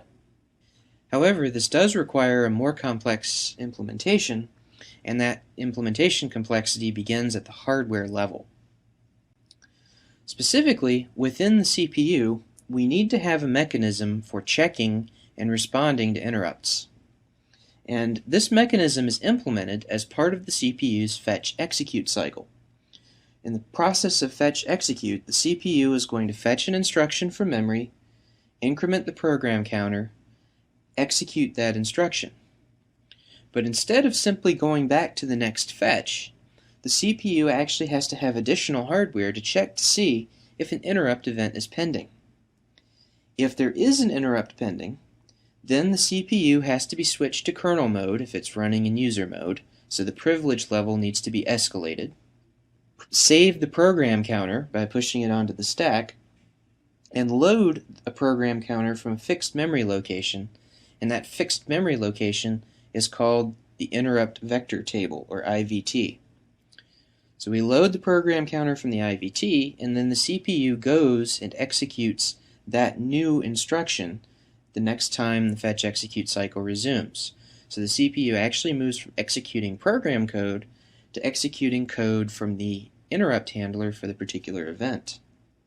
If no interrupt is pending at the end of an execute, then we simply go back to the next instruction, fetch.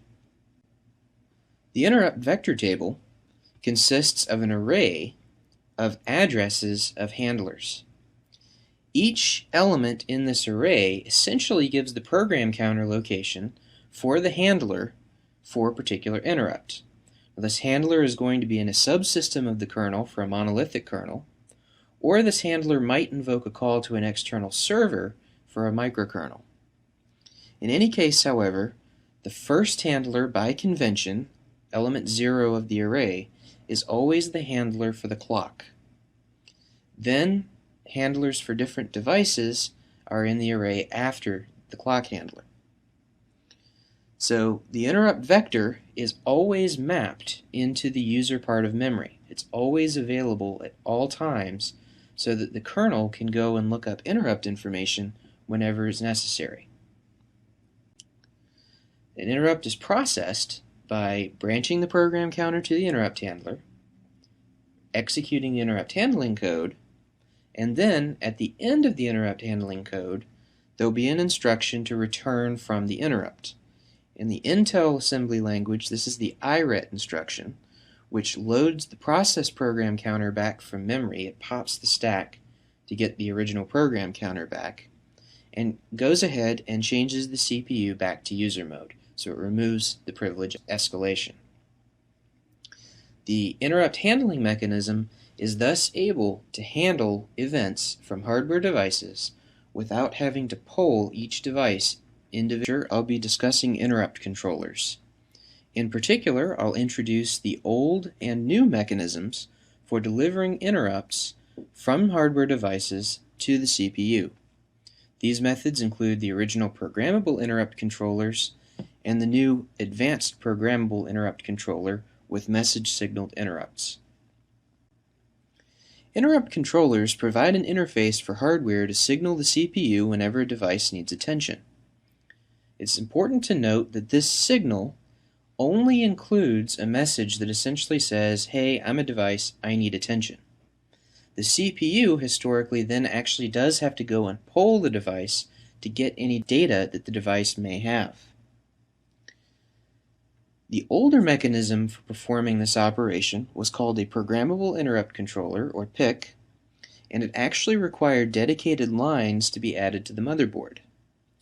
The ISA, or Industry Standard Architecture bus, which dates back all the way to the first PC back in 1987, and older versions of the PCI, or Peripheral Component Interconnect bus, utilized this mechanism.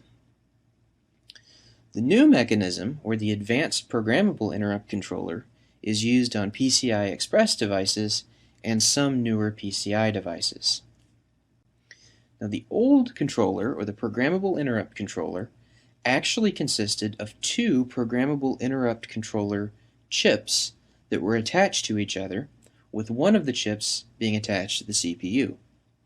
The so-called master chip was the one attached to the CPU, and pin 2 of that master chip was attached to a slave chip. Each pin on each of the two chips allows for 16 interrupt numbers to be created. Interrupts 0 through 7 correspond to the pins of the master chip, and interrupts 8 through 15 correspond to the pins of the slave chip. Now, it should be noted that since pin 2 of the master chip handles the slave chip, that the master programmable interrupt controller only supports an effective 7 interrupts. So there are only 15 usable interrupt hardware lines for devices, and these are numbered 0 through 15, but we have to skip the number 2. Now, historically, pin number 0, which corresponds in software terms to what we call interrupt request line, or IRQ0, was connected to the timer. Interrupt request line 1 was connected to the keyboard. Different ISA and PCI devices could then use the remainder of the master chip by connecting to IRQ lines 3 through 7. On the slave chip, pin 0, which corresponds to IRQ 8, was connected to the real-time clock. Pin 4, corresponding to IRQ 12, was connected to a PS2 mouse. Pin 5, or IRQ 13, connected to the math coprocessor, which was a separate component from the main CPU in earlier PCs. And then pins 6 and 7, corresponding to IRQ lines 14 and 15, connected to the IDE controllers. These were used for disk and eventually for optical devices.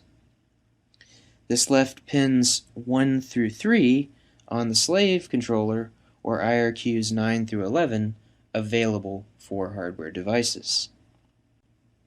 Now, these interrupt lines on the motherboard were actually circuit traces. These were conductive paths etched into the motherboard that allowed interrupts to be received from devices. There were 15 lines available of the 16 that could be used by devices, with lines 0 and 1 reserved for the timer and a PS2 keyboard, respectively. Actually, even before the PS2 reservation, the original AT keyboard. ISA and PCI add-in devices actually had to share interrupt request lines, and this sharing could lead to hardware conflicts that could lock up the system. It was thus up to the system owner to manage the sharing by setting little jumpers on the add-in cards so that the cards were using different IRQ lines. There were also performance issues when IRQ lines were shared, because the operating system actually had to poll each device sharing an IRQ to determine which device it was that raised the interrupt. Polling was still necessary in order to receive any kind of data from the device, regardless of whether it was sharing an interrupt line or not. On modern systems, a completely different interrupt mechanism is used, and this mechanism has a set of memory registers on what's called an advanced programmable interrupt controller. And this set of memory registers is connected to a single shared bus that each device on the system can use to raise an interrupt message by writing that message into one of the memory registers. These are called message signaled interrupts using the MSI and MSIX specifications.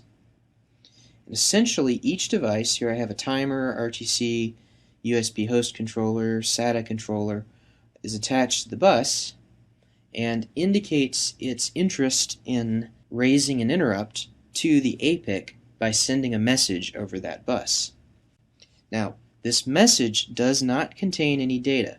It's only a request for attention. If the CPU has to be involved in the operation of sending or receiving information, then the CPU actually has to contact the device, in other words, poll it directly. There is a way around this called direct memory access, or DMA transfers, which are used extensively on PCI Express devices. The register on the APIC stores the request for attention until such time as the operating system handles the interrupt request, and then that message is cleared from the APIC. This is the only interrupt mechanism that's available on PCI Express buses. There are no hardware interrupt lines. However, a number of motherboards still have interrupt lines, physical interrupt lines, and have physical PIC pins so that they can support legacy devices. There are a number of specialty legacy devices still in use that need to be supported. Message signaled interrupts do solve a number of problems with interrupt request sharing. The original specification allows each device to use any one of 32 IRQ lines. The MSIX specification will allow each device to use up to 2048 virtual lines, virtual interrupt request buffers, essentially. And this allows for less contention and reduces the need to share interrupt request numbers by device, thus reduces the amount of time necessary for the CPU to determine which device wanted attention. So, main thing to take away from this is that the interrupt controller and the interrupt request mechanism only allows a device to raise a signal that says it wants attention. It's up to the CPU, or on certain buses, up to the device and the memory controller to get the information out of that device and into memory. Interrupt handling at the hardware level, and then move on to features provided by the CPU, and finally features of the operating system for handling interrupts. At the hardware level, devices are connected either via traces on the motherboard or via a shared messaging bus to the advanced programmable interrupt controller. The CPU checks for hardware interrupt signals from this controller after each user mode instruction is processed. So after each instruction is executed, running some particular program on the system, the CPU actually checks to see if there are any interrupts that need to be processed. If an interrupt signal is present, then a kernel routine is called by the CPU in order to handle this interrupt. The interrupt dispatch routine, if it's not implemented directly in hardware, is actually a compact and fast routine that could be implemented in the kernel, often coded in assembly language. It has to be that fast. The specific interrupt handler is always a kernel routine, or in the case of a microkernel, an external server routine, and this specific handler depends upon the type of interrupt received. These are typically coded in C. So once again, the fetch execute cycle, we check for an interrupt pending after each instruction is executed. If there is an interrupt pending, we escalate privilege to kernel mode, push the program counter onto the stack, in other words, save it so we can resume from that point in whatever program we're interrupting, and then go and handle the interrupt. We do this by loading the program counter, the new program counter, that is, from a fixed memory location provided to us by the interrupt vector table. The interrupt vector table gives us the address of all the different interrupt handlers. We need a separate handler for each type of interrupt. The clock requires different logic from the keyboard, for example. Other devices, such as, say, a webcam attached to your computer, needs different logic in order to process messages from it. So we have different interrupt handlers for each of these different devices. The table simply stores the addresses of each handler, and in our monolithic kernel case, the handlers are actually part of the kernel and are mapped into kernel memory space. The interrupt vector table consists of a list of each of these addresses for kernel handlers, and conceptually is mapped into both kernel memory and user memory so that it can be accessed quickly. And historically, these started at address 0. However, the mappings are different depending on the architecture. On Intel-based systems, we have something called the interrupt descriptor table. And the IDT provides special instructions and data structures that are actually managed by the CPU itself so that interrupt handling can be as fast as possible and protection rings can be changed automatically. The IDT is simply a reserved block of RAM used by the CPU to jump quickly to a specific interrupt handler. This IDT is mapped into kernel space, which was originally beginning at address 0, but this mapping is actually flexible with modern CPUs and can be mapped into other parts of the memory space. The first 32 entries of the IDT are actually not used for interrupts per se, but they're actually used for CPU fault handlers, and then the interrupt vector table part of the data structure begins after the CPU fault handler table.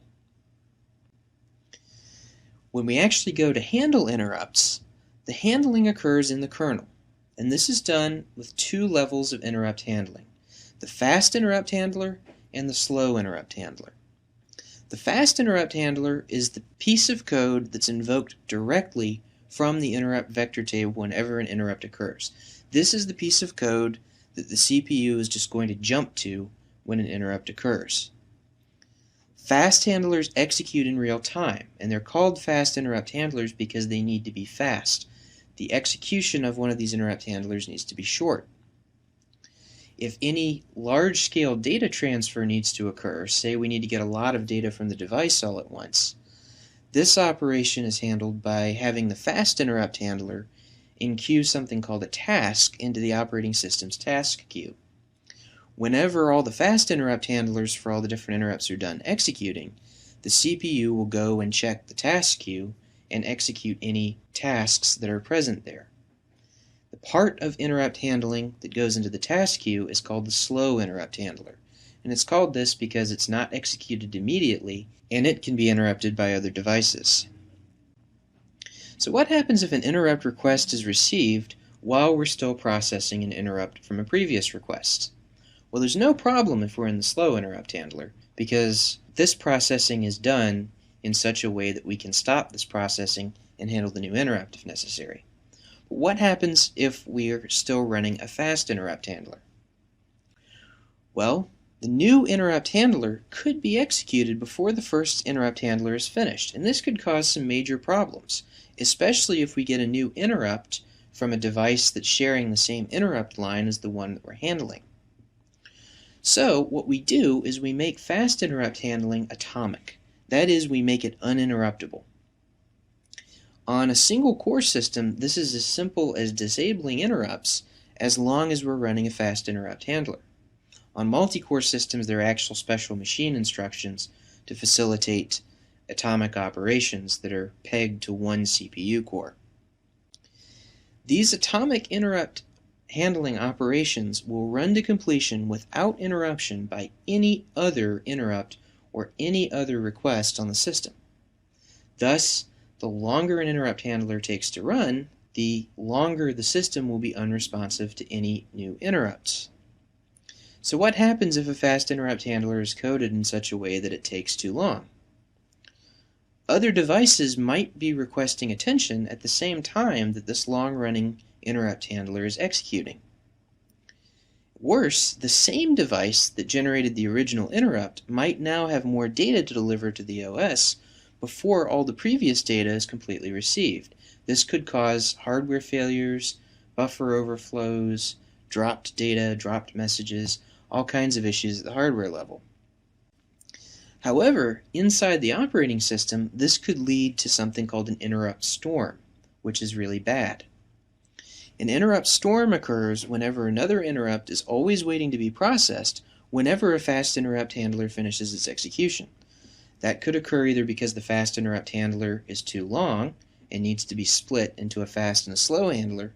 This can also occur if hardware has certain bugs that cause it to raise spurious interrupts. If the operating system is perpetually handling interrupts, it never runs any application code.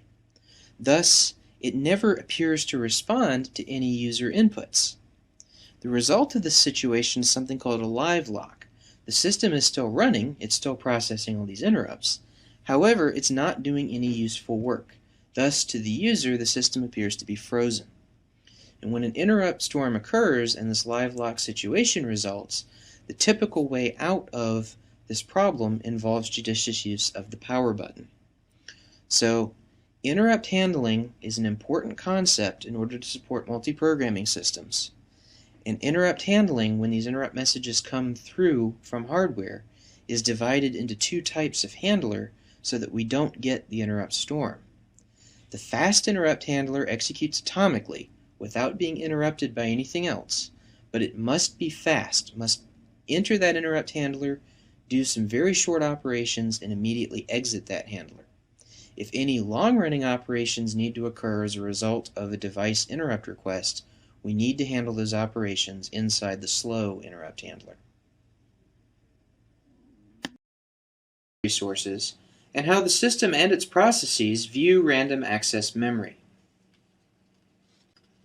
In order to run any process or instance of a program on a computer system, we need to provide two critical resources: access to the CPU and access to random access memory, or RAM, for storing and manipulating data. RAM is a type of dedicated hardware memory that is attached to the motherboard. It is separate from persistent storage or hard disk space. RAM is also volatile, which means that it loses its contents whenever power is interrupted to the RAM modules, including whenever the computer is turned off. At a low level, the computer hardware presents memory to the operating system as one large block of space. This space is divided into bytes, and each byte in memory has a unique address that can be used to access it. A 32-bit architecture provides enough of these byte addresses to utilize up to 4 GB of RAM. Above that amount, there is not enough space in a 32-bit number to store the address of any memory locations in excess of 4 GB. Thus, a 64-bit architecture is required for systems with more than 4 GB of RAM. Each process, or running instance of a program, on a system uses a different view of memory. Process memory is divided into several pieces: the stack, the heap, global variables, and the text segment. The stack is used to store automatic variables, or variables that are local to functions in the C programming language. Space on the heap is manually allocated and deallocated by the programmer when writing C code using the functions malloc and free. Free space for extra data is located between the stack and the heap, and the stack and the heap grow toward one another. Global variables are provided with their own section of memory, which is allocated between the heap and text segment. The text segment is used to store program code. This segment of memory is read-only and cannot be changed. As I mentioned in the previous slide, automatic variables are placed onto the stack. This placement is performed by the compiler when the program is built.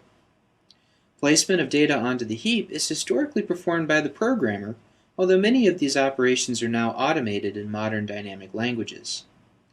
In the C and C++ languages, the programmer must explicitly request and release, or allocate and deallocate, heap space. In C, these operations are performed using the malloc and free functions, while the new and delete operators are used in C++. In Java, the programmer must explicitly allocate space on the heap using the new keyword. However, the Java runtime automatically determines which heap allocations are no longer in use and frees those locations automatically. This process is called garbage collection. Python provides both automatic allocation and garbage collection. Whenever a data structure requires heap space, the Python interpreter allocates it automatically. Once a data structure is no longer in use by the program, the garbage collector deallocates it without programmer intervention. Use of heap memory in processes presents a challenge to the operating system because these allocations and deallocations are not known in advance. The compiler is able to track and report the amount of stack space needed, since the number of local variables in a function never changes in a language like C. However, the number of heap allocations may vary from program execution to program execution, making it impossible to know exactly how much space should be allocated in advance. Worse, heap memory allocations tend to be small and frequent, so the process of allocating memory from this section needs to be fast. This speed and dynamic availability needs to be maintained while the operating system shares the computer's RAM among multiple processes at the same time. In addition to sharing memory among processes, the kernel has memory requirements of its own. Aside from the kernel code and its own automatic variables, the kernel is filled with data structures that dynamically grow and shrink during the course of system operation. These data structures are numerous and include process control blocks, the ready list, scheduling queues, device access tables, and many other types of structure. Unlike some processes, however, all memory allocation and deallocation in the kernel is performed by the kernel programmers. In the Linux kernel, programmers can use one of a number of functions, including kmalloc, kzalloc, vmalloc, kfree, and vfree. The first issue that must be solved by the kernel is sharing memory between itself and a user space process. This sharing is accomplished first by dividing the memory into two regions, kernel memory and user memory. The kernel keeps its data structures, program code, global variables, and automatic variables in kernel memory, isolating these items from the running process. Process memory is placed in a separate region from the kernel, but the kernel is always available in memory. This mapping is necessary to maintain performance whenever an interrupt occurs, the process makes a system call to the kernel, or the process experiences a fault that must be handled by the kernel. So, how do we go about running multiple processes at the same time? Well, the first way we can consider, which is used in some types of embedded systems, is to divide the memory into fixed-size chunks called partitions. A memory partition is a single region of RAM that is provided to a single process. Both the program code and data associated with each process must fit within this pre-allocated space. If a process grows too large, it will run out of memory and crash. Furthermore, the maximum number of concurrent processes, called the degree of multiprogramming, is limited by the number of partitions available. Once all memory partitions are used, the system cannot start any new processes. This situation is exacerbated by the fact that small processes may not be using their entire partitions, resulting in wasted memory. In this lecture, I will introduce dynamic memory allocation at the system level. This method of memory allocation improves the degree of multiprogramming that a system can provide by allocating memory to processes as needed instead of ahead of time in fixed-size chunks. Fixed memory partitioning is fast and efficient in terms of overhead, but it wastes space and limits the number of concurrent processes to the number of partitions that will fit into RAM. Dynamic memory allocation resolves this issue by allocating memory to processes as it is needed. This mechanism increases the degree of multiprogramming that the kernel can support, but this improvement comes at a cost of greater complexity. In addition, there are trade-offs present in dynamic memory allocation that directly affect the performance of the system. These issues include efficiency, methods for tracking free space, algorithms for determining where to make the next allocation, and memory fragmentation. The primary issue with dynamic memory allocation is fragmentation. During execution, processes allocate and free memory in chunks of varying sizes. Over time, regions of free space within memory become non-contiguous, with sections of allocated memory in between sections of available memory. This fragmentation could lead to serious performance issues, since program execution speed will drop dramatically if every data structure must be implemented as a linked list of small pieces. Furthermore, algorithms that try to perform on-the-fly memory defragmentation are extremely complex to implement and would also severely impact system performance. Since it is impractical to avoid or fix fragmentation, memory fragments are a significant concern when space is dynamically allocated. Small fragments of memory are useless to programs, particularly C and C++ programs, which require structures and objects to be allocated in contiguous memory regions. These structures are likely to be in various sizes that are not efficient to utilize for memory management purposes, so the systems will allocate a few more bytes than the structures actually require in order to improve efficiency of the memory tracking systems. Furthermore, structures and objects will be allocated and freed numerous times during program execution, further fragmenting the RAM. Over time, fragmentation can waste large portions of the system memory, limiting the degree of multiprogramming by making it impossible for new processes to start. There are two types of fragmentation, external and internal. External fragmentation occurs when free space in memory is broken into small pieces. Over time, as blocks of memory are allocated and deallocated, this type of fragmentation tends to become worse. External fragmentation is so bad with some allocation algorithms that for every n blocks of memory that are allocated to a process, the system wastes another half n blocks in fragments. With these algorithms, up to a third of system memory becomes unusable. The other type of fragmentation is called internal fragmentation. Internal fragmentation occurs because memory is normally allocated to processes in some fixed block size. The block size is normally a power of 2 in order to make the kernel memory tracking structures more efficient. Processes tend to request pieces of memory in sizes that do not fit neatly into these blocks. Thus, it is often the case that parts of a block are wasted as a result. For small memory requests, large portions of the block may be wasted. When a process requests heap memory, the kernel must find a chunk of free space large enough to accommodate the request. This chunk cannot be smaller than the requested size, since the process expects to use all the space it is requesting. Since the memory is divided into blocks for efficiency, the chunk of memory returned to the process is normally larger than the amount requested, unless the process happens to request a whole number multiple of the block size.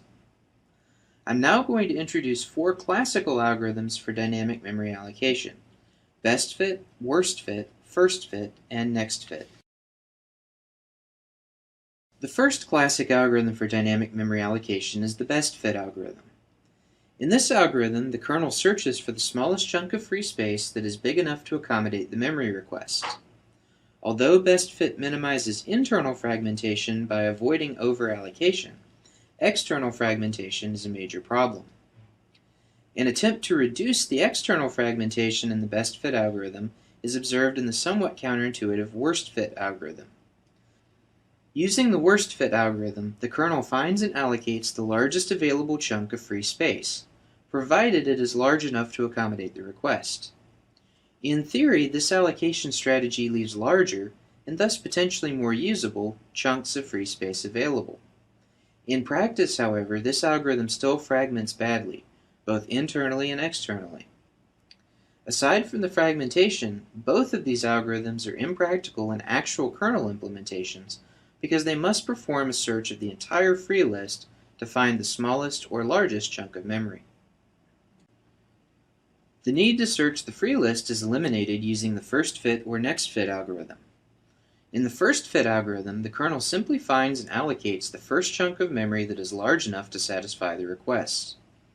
This approach does result in internal fragmentation, and it also tends to create small fragments of free space that accumulate at the start of the free list, reducing performance over time.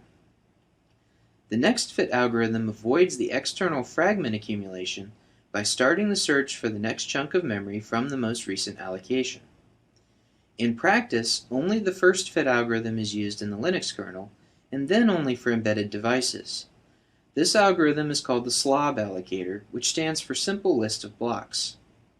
For non-embedded systems that have the computational power for a more complex algorithm, slab allocation is used instead of any of these simple algorithms. Memory allocation.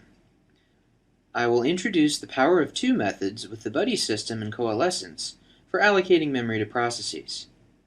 Then I will introduce slab allocation, which is used within the kernel to allocate kernel data structures efficiently.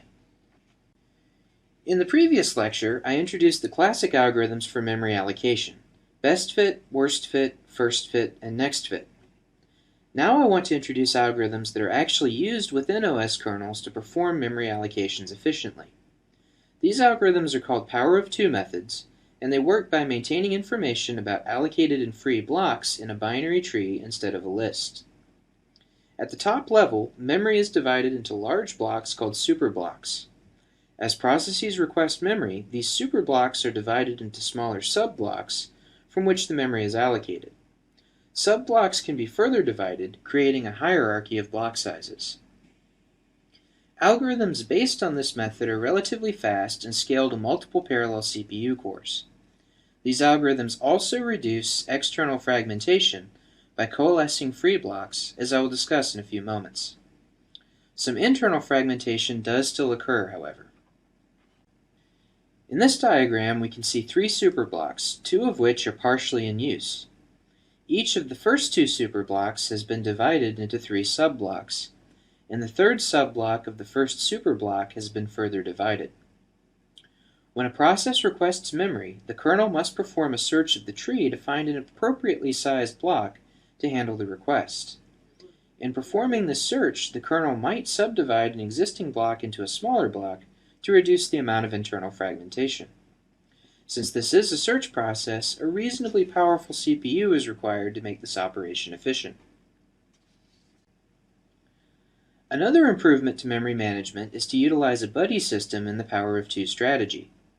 In this allocation system, two limits are chosen to be powers of two: the upper limit U and the lower limit L.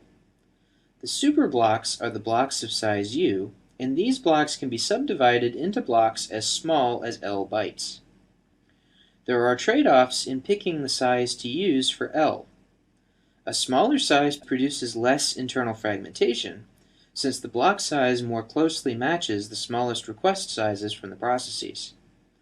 However, a smaller size for L means that there are more total blocks to be tracked, which increases the size of the binary tree, using more RAM to store the tree and increasing the search time. On the other hand, a larger size for L reduces the search time and makes the tree smaller, but the amount of internal fragmentation increases. In addition to the block size limits, the buddy system also uses a technique called coalescence. Whenever a process frees a block, the kernel checks to see if either neighboring blocks is free also. If one or more neighbors, or buddy blocks, are free, the block is coalesced into a larger block, reducing external fragmentation. The coalescence algorithm is efficient since the maximum number of coalescence operations that must be performed is equal to the base 2 logarithm of U divided by L. By properties of logarithms, this value is equivalent to the base 2 log of U minus the base 2 log of L. Thus, for example, a system with a maximum block size U of 4096 bytes, or 2 to the 12, and a minimum block size of 512 bytes, or 2 to the 9, will require at most 3 coalescence operations to recreate the superblock. Returning a single 512-byte block whose neighboring 512-byte buddy is free will cause the two blocks to be coalesced into a single 1024-byte block. If the neighboring 1024-byte block is free, the two 1024-byte blocks will be coalesced into a 2048-byte block. Then, if a buddy 2048-byte block is free, the third coalescence will produce a 4096-byte superblock. The power of two methods are useful for allocating memory to processes where some internal fragmentation is acceptable. However, within the kernel, it is preferable to minimize both internal and external fragmentation to avoid wasting space. This conservative approach is needed since the kernel is always mapped into main memory. An efficient solution for allocating kernel memory is to use a slab allocation algorithm, in which kernel memory is arranged into fixed-size slabs. Each slab is divided into regions sized for specific types of kernel objects, including file descriptors, semaphores, process control structures, and other internal data structures. Initial layout of these slabs is performed at compile time. At runtime, several of each of the different slab layouts are pre-allocated into caches. Whenever the kernel requires a new data structure, space for the data structure is simply taken from the slab cache. If the slab cache starts to run out of a certain slab layout, it automatically provisions extras. Graphically, slabs can be represented in a manner shown here. In this example, we have two pre-allocated copies of the same slab layout, in which each slab can hold a single instance of each of 5 different kernel objects. Some wasted memory does occur with this arrangement, since there might be a larger number of one type of object than of another type of object. However, this approach is generally more efficient in terms of kernel space utilization. Slab allocation does require more CPU power than does a classical method, such as first fit. Thus, in some embedded environments, the slab allocator might be preferable. If slab allocation is chosen over the slab allocator, the Linux kernel has two choices of slab allocator. The first choice is the original slab allocator, which was the default allocator until kernel version 2.6.23. This allocator performed well on shared memory systems with few CPU cores, but wasted considerable memory space when used on extremely large shared memory systems, such as those found in graphics rendering farms. To reduce the space waste on large-scale SMA systems, Christoph Lameder at Silicon Graphics developed a new allocator called slub, which reduces the size of data structures needed to track allocated and free objects.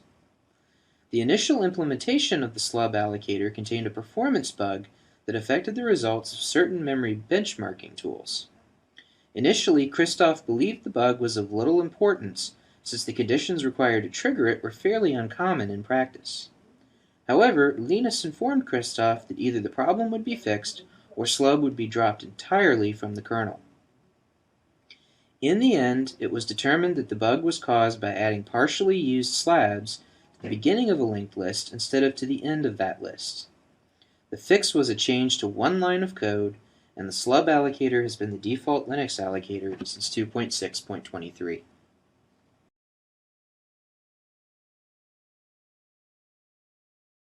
In this lecture, I will introduce paging and related topics, including logical addressing, address translation, and the translation look-aside buffer.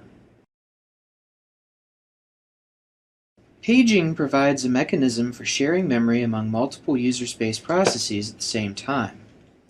This mechanism improves upon simpler algorithms, such as static partitioning and direct power of 2 methods, by allocating fixed-size pages of memory to processes. The key to effective memory utilization with paging is that each process is given its own logical memory space. In other words, each process has its own view of memory with its own address space. The addresses that the process sees are called logical addresses. These logical addresses are divided into fixed-size pages.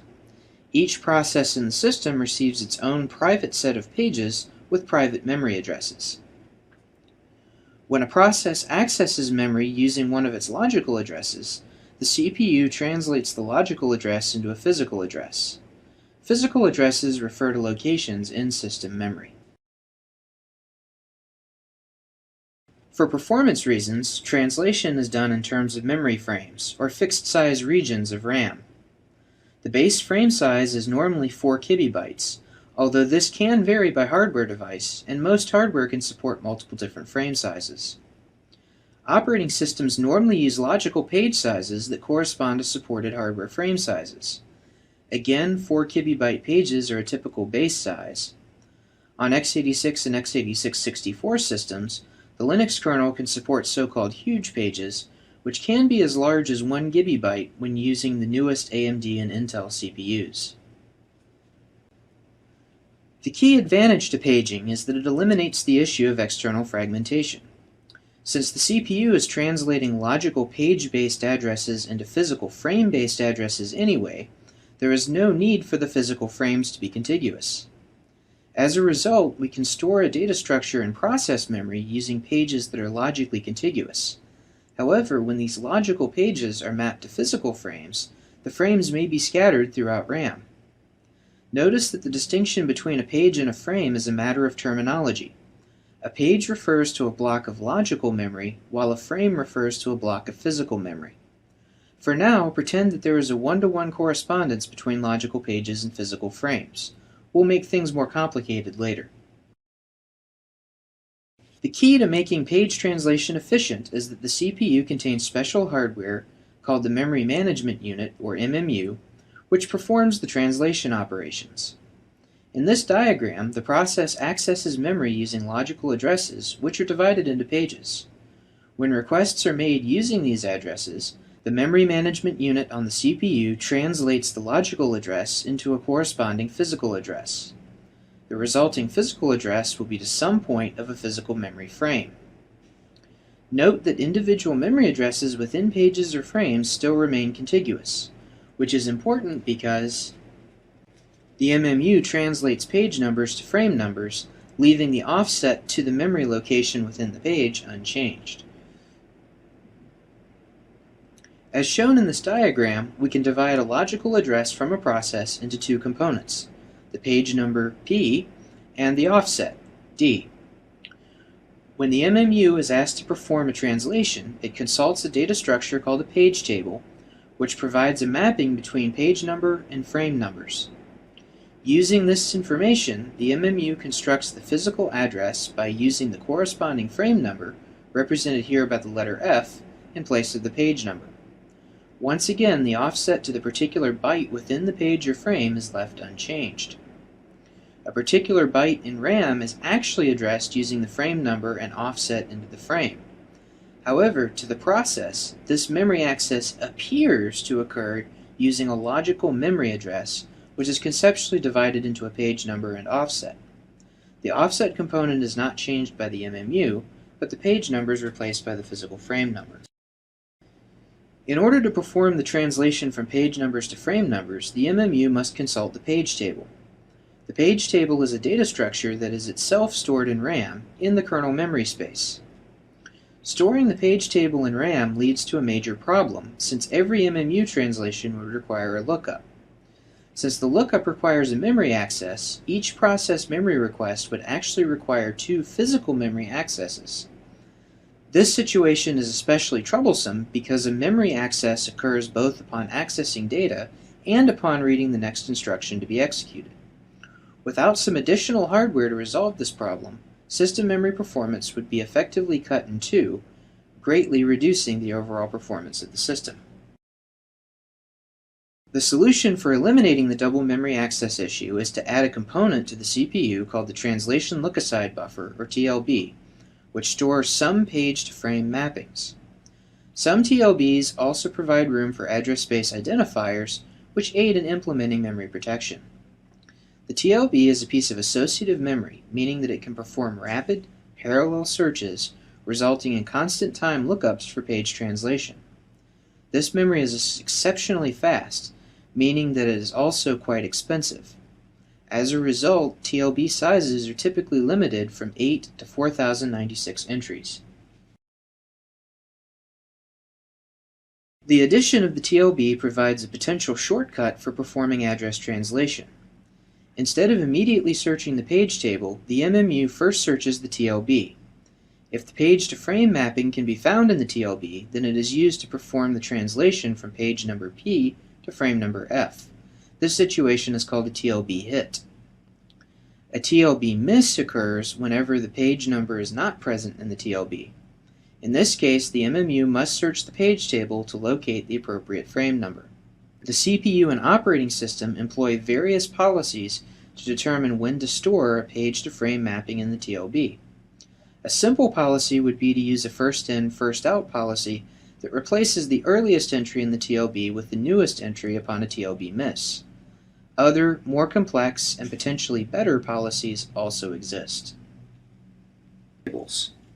Page tables are data structures that store mappings between logical pages in process memory and physical frames in RAM.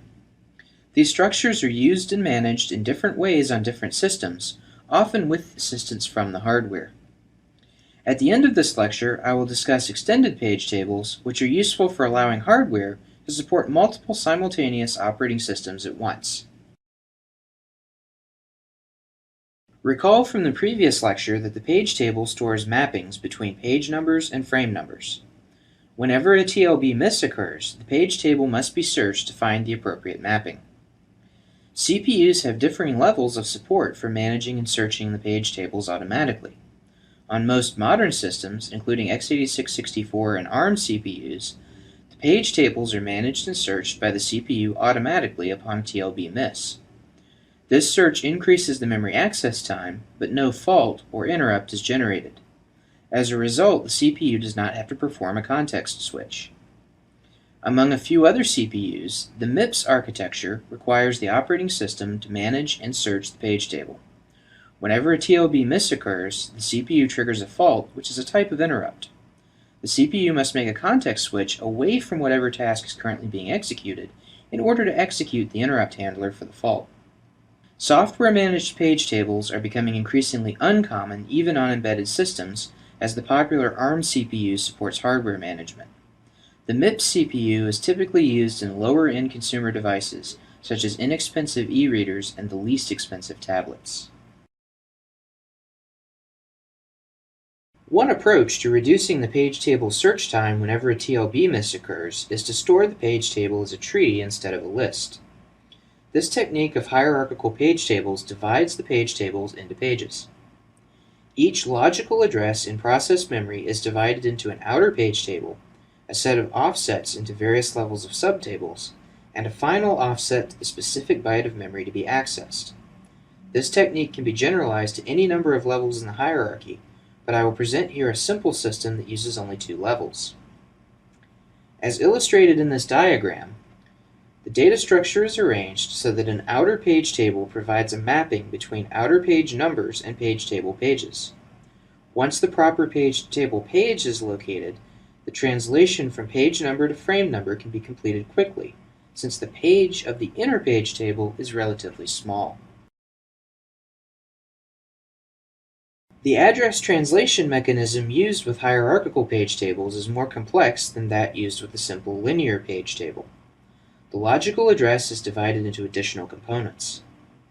In this example, with 2 levels in the page table, the logical address is divided into an outer page table entry number, T, which specifies the location in the outer page table in which to find the proper inner page table. The next component of the address, P, is the offset into the inner page table at which the mapping can be found. In this example, we have a single page-to-frame mapping in each inner page table entry, so we can obtain the frame number from that entry. A real system will be more complex and likely will require a short linear search at some level in the page table. Once the frame number is determined, RAM is accessed in exactly the same way as it is in simpler designs, with the final address joining a frame number and offset into the physical address. Storing the page table in a tree improves access performance. However, as the total amount of system RAM continues to increase with newer and newer generations of computers, the size of the page table also increases. Moreover, the address spaces on 64-bit architectures are much larger than the amount of memory that the MMU actually supports. Current 64-bit systems have true hardware address sizes in the range of 34 to 48 bits. If we were to store a mapping to handle every logical page number in such a system, the mapping would be large and inefficient, since the address space is sparse. That is, not every 64-bit logical address can map to a physical location in RAM, since the physical addresses are at most 48 bits. As a result, many of the possible 64-bit addresses are unused. A solution to this problem, which both reduces page table storage size and increases search speed, is to use a hash table, or dictionary structure, to store the outer page table. Since several addresses may hash to the same value, each entry in the hash table is an inner linear page table, which allows the hash collisions to be resolved through chaining. Translating a logical address to a physical address with a hashed page table begins by hashing the page number P. Hashing is accomplished using a hash function, which may be implemented in hardware for high performance. The hash value returned by the function gives the location in the hash table where the inner page table may be found. A linear search of the inner page table is performed to locate the frame number. Once the frame number, F, is obtained, it is joined with the offset, D, to give the hardware address. Some architectures, notably PowerPC and Intel Itanium, store their page tables backwards. That is, the system stores a data structure with one entry per frame, and the entry stores the corresponding page number along with the process ID of the process owning the page. This approach, called an inverted page table, is efficient in terms of page table storage size. However, inverted page tables are inefficient in terms of performance, and these structures are not used on a majority of systems. On newer x86-64 systems with virtualization extensions, hardware support exists for extended page tables, or EPT. AMD and Intel each brand this technique with a different name.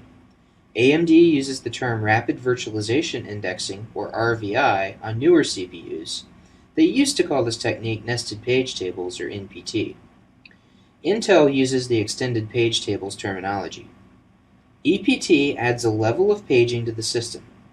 At the outer level, each virtual machine, or guest, running on the CPU sees its own set of memory frames, isolated from and independent of the actual hardware. The CPU translates page numbers to frame numbers first by translating the page number to a guest frame number. The guest frame number is then translated to a host frame number, which is the physical frame number. EPT technology is important for virtual machine performance since it allows each guest to manage its own memory efficiently. Moreover, guests can access memory without having to switch the CPU into hypervisor mode, which can be an expensive operation.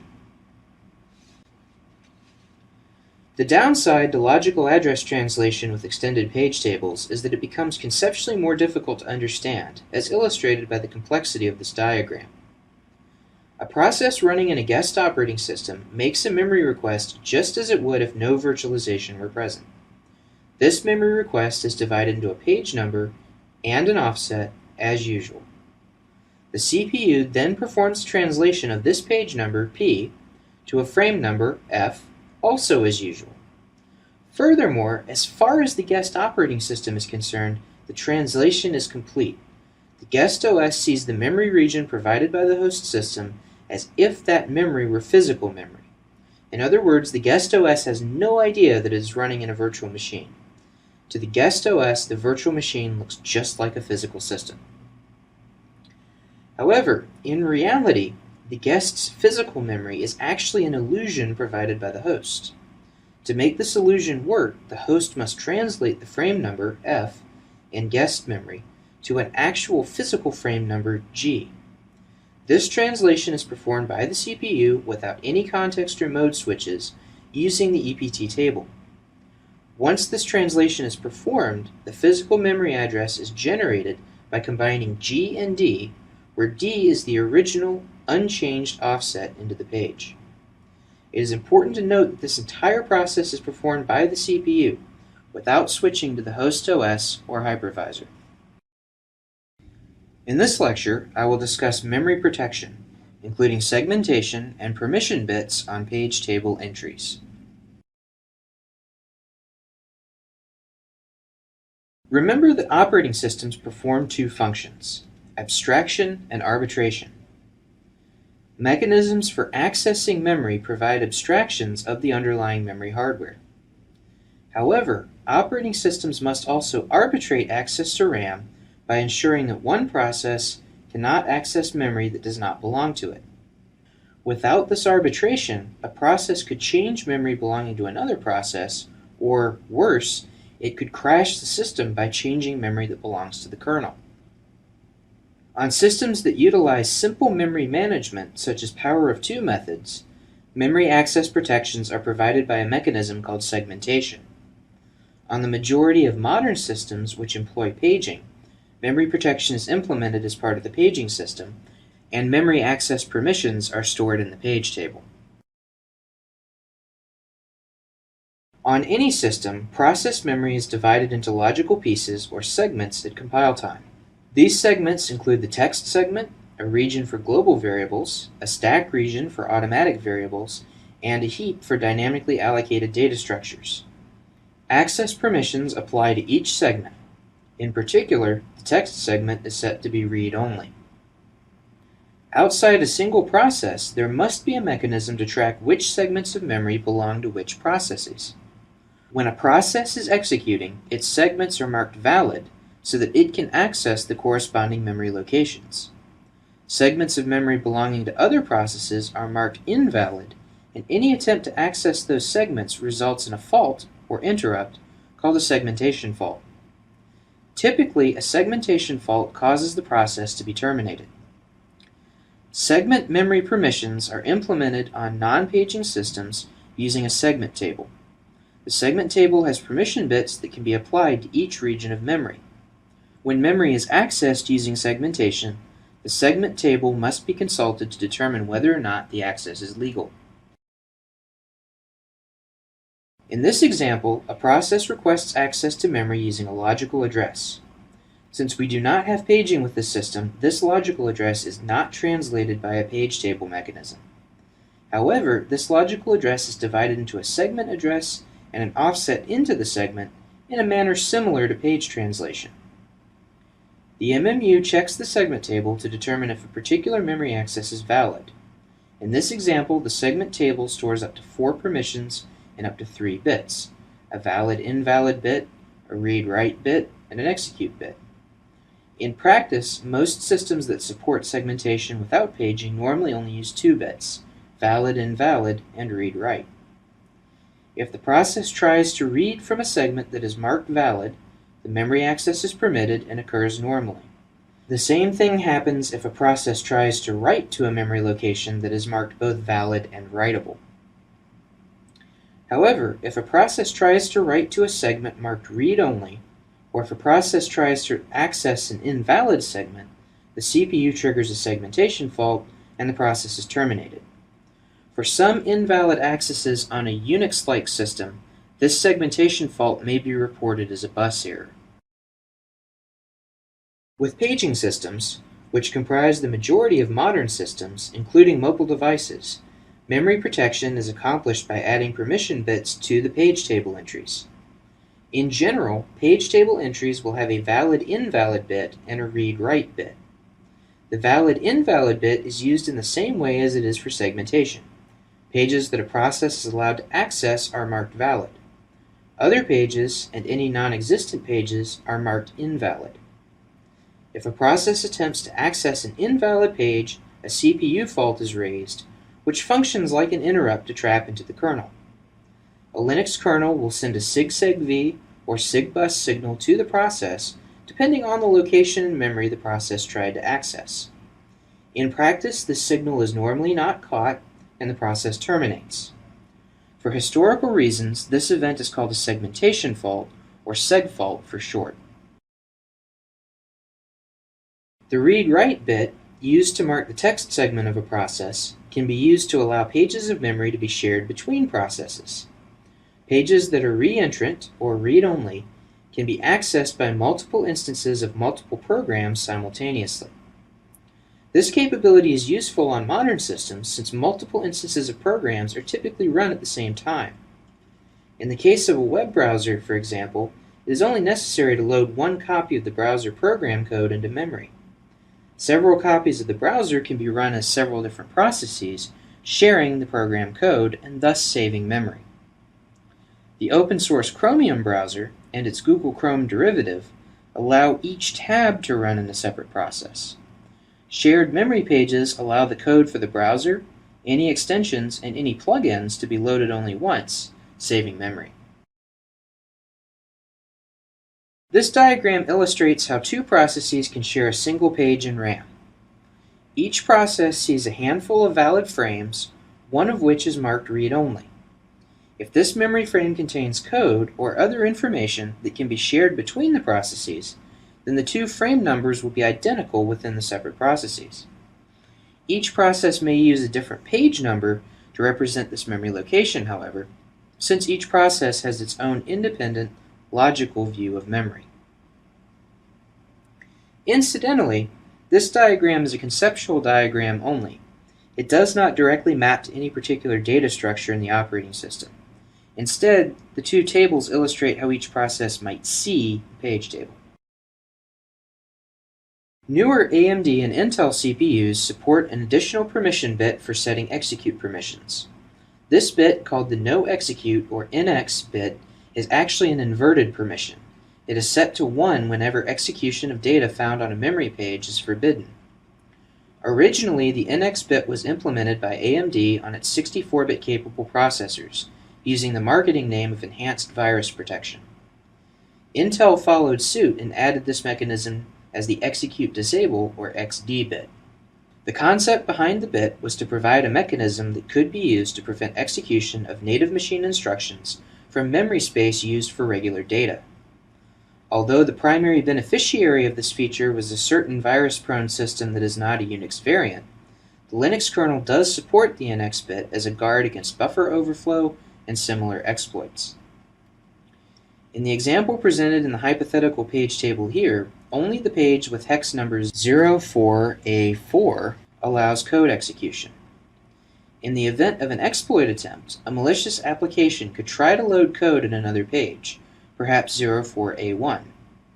However, since the NX bit is set on that page, any attempt to execute the code loaded by the exploit will trigger a CPU fault, and the process will be terminated. This mechanism increases the security of the system against certain types of attacks. In this lecture, I will begin discussing virtual memory. Due to the complexity of the virtual memory subsystem, the second part of this introduction will be given as a second lecture. We have previously seen that each process in a system can be given its own logical memory space.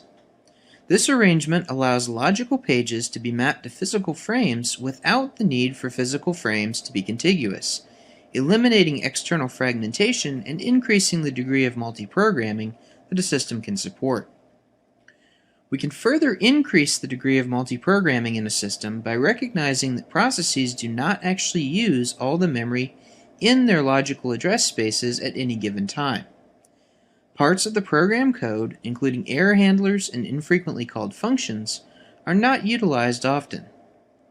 Furthermore, arrays and other data structures are often oversized and used in sections instead of all at once. If we can swap unused pages out of memory and onto a backing store, such as a hard disk, we can fit more processes into memory at once, increasing our degree of multiprogramming. Furthermore, we can give each process its own large logical memory space, which can in fact be larger than the amount of physical RAM on the system. When we add a backing store, the general address translation process remains the same. Processes access memory using logical addresses, which are translated into physical addresses by the MMU. The page table is still utilized to store the page-to-frame mappings. However, we do add some complexity in that a frame could be swapped out to disk at the time when it is needed. The CPU must provide a mechanism to detect the situation and generate a fault that the operating system can handle to bring the required page back into physical memory. The process of moving pages or frames of memory back and forth between RAM and the backing store is known either as swapping or as paging. Historically, the term swapping referred to the movement of entire logical address spaces or entire processes between RAM and disk. Moving single pages or frames of data between RAM and the disk was called paging. In modern practice, both terms are used interchangeably, and the Linux kernel component that performs page movements is called the swapper. A single movement of a single page frame into or out of physical memory is called a page swap. Historically, Linux machines used a dedicated hard disk partition to store the pages that were swapped out to disk. Modern versions of Linux are just as efficient using a swap file, which is a regular file stored alongside other data in the file system. It should be noted that swapping is an optional feature, and it is possible, and even quite common, to run systems without any backing store or swapping capability. Most embedded Linux systems, such as Android devices, do not use a backing store. If memory cannot be allocated to a process on such a system, the process typically crashes. Now, page swaps are implemented by the operating system. Some assistance from hardware is required to determine when a page swap needs to be performed. When translating a page number to a frame number, the MMU checks to see if the corresponding frame is resident or loaded in RAM. If the frame is present, the memory access proceeds as normal. If the frame is not present in RAM, however, the MMU generates a page fault, which is a CPU exception that is similar in concept to an interrupt.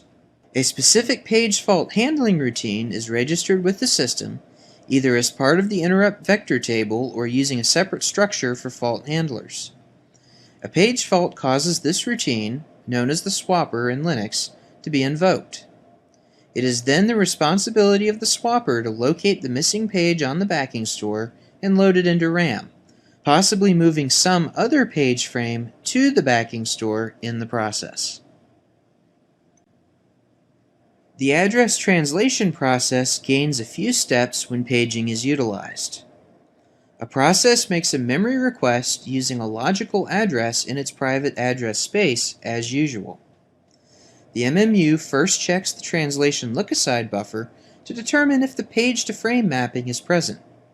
In the case of a TLB miss, the MMU must consult the page table to find the mapping. Once the mapping from page number to frame number is known, the MMU must next verify that the page is actually loaded in physical RAM. If the corresponding frame is available in RAM, the memory access proceeds as normal. However, if the corresponding frame is not in memory, the MMU generates a page fault, which is essentially a type of interrupt. If generated, the page fault causes the operating system to switch context to the page fault handling routine, which retrieves the corresponding memory contents from the backing store. Once this process is complete, the OS changes the CPU context back to the original process, and the memory access proceeds as normal. In order for the MMU to be able to detect situations in which a requested memory frame is not physically present in RAM, an extra bit must be added to the page table. This bit is set to 1 whenever the contents of a logical page are present in a memory frame. If the present bit is 0, the page has been swapped out to the backing store. For efficiency reasons, the TLB entry corresponding to a row in the page table must also store the present bit. You might have noticed that the terminology between page and frame is starting to become a bit blurry here. In general, we refer to pages of memory being swapped out to disk, even though the swap operation is actually moving physical memory frame contents. This fuzzy terminology is a result of historical evolution of the virtual memory subsystem. Now I'd like to take a moment to discuss the nature of backing stores, as technology is changing in this area. Historically, the backing store was a mechanical hard disk drive, and a number of design decisions in the virtual memory subsystem still use this assumption. However, many systems now, especially embedded systems, have only solid-state storage.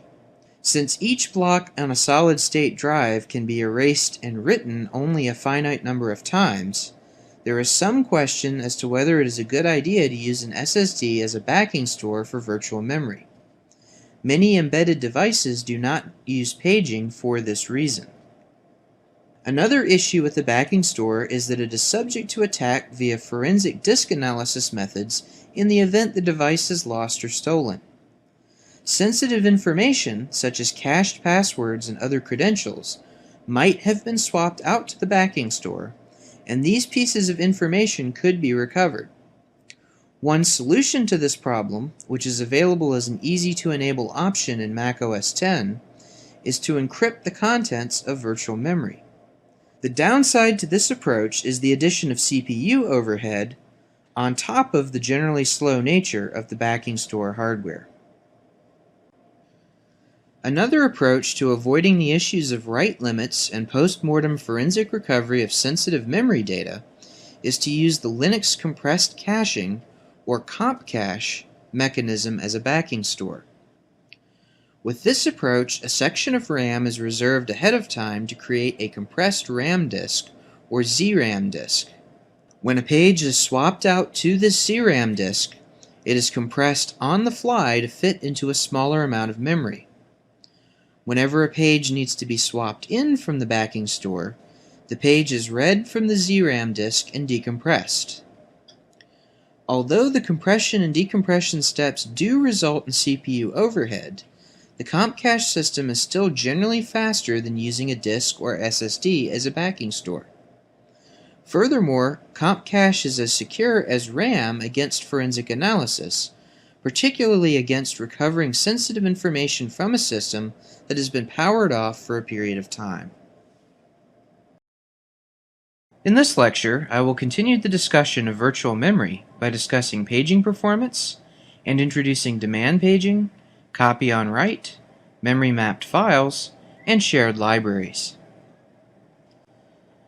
Swapping pages to and from a backing store is a relatively slow operation compared to a direct access to RAM, due to the fact that most backing store hardware is several orders of magnitude slower than RAM.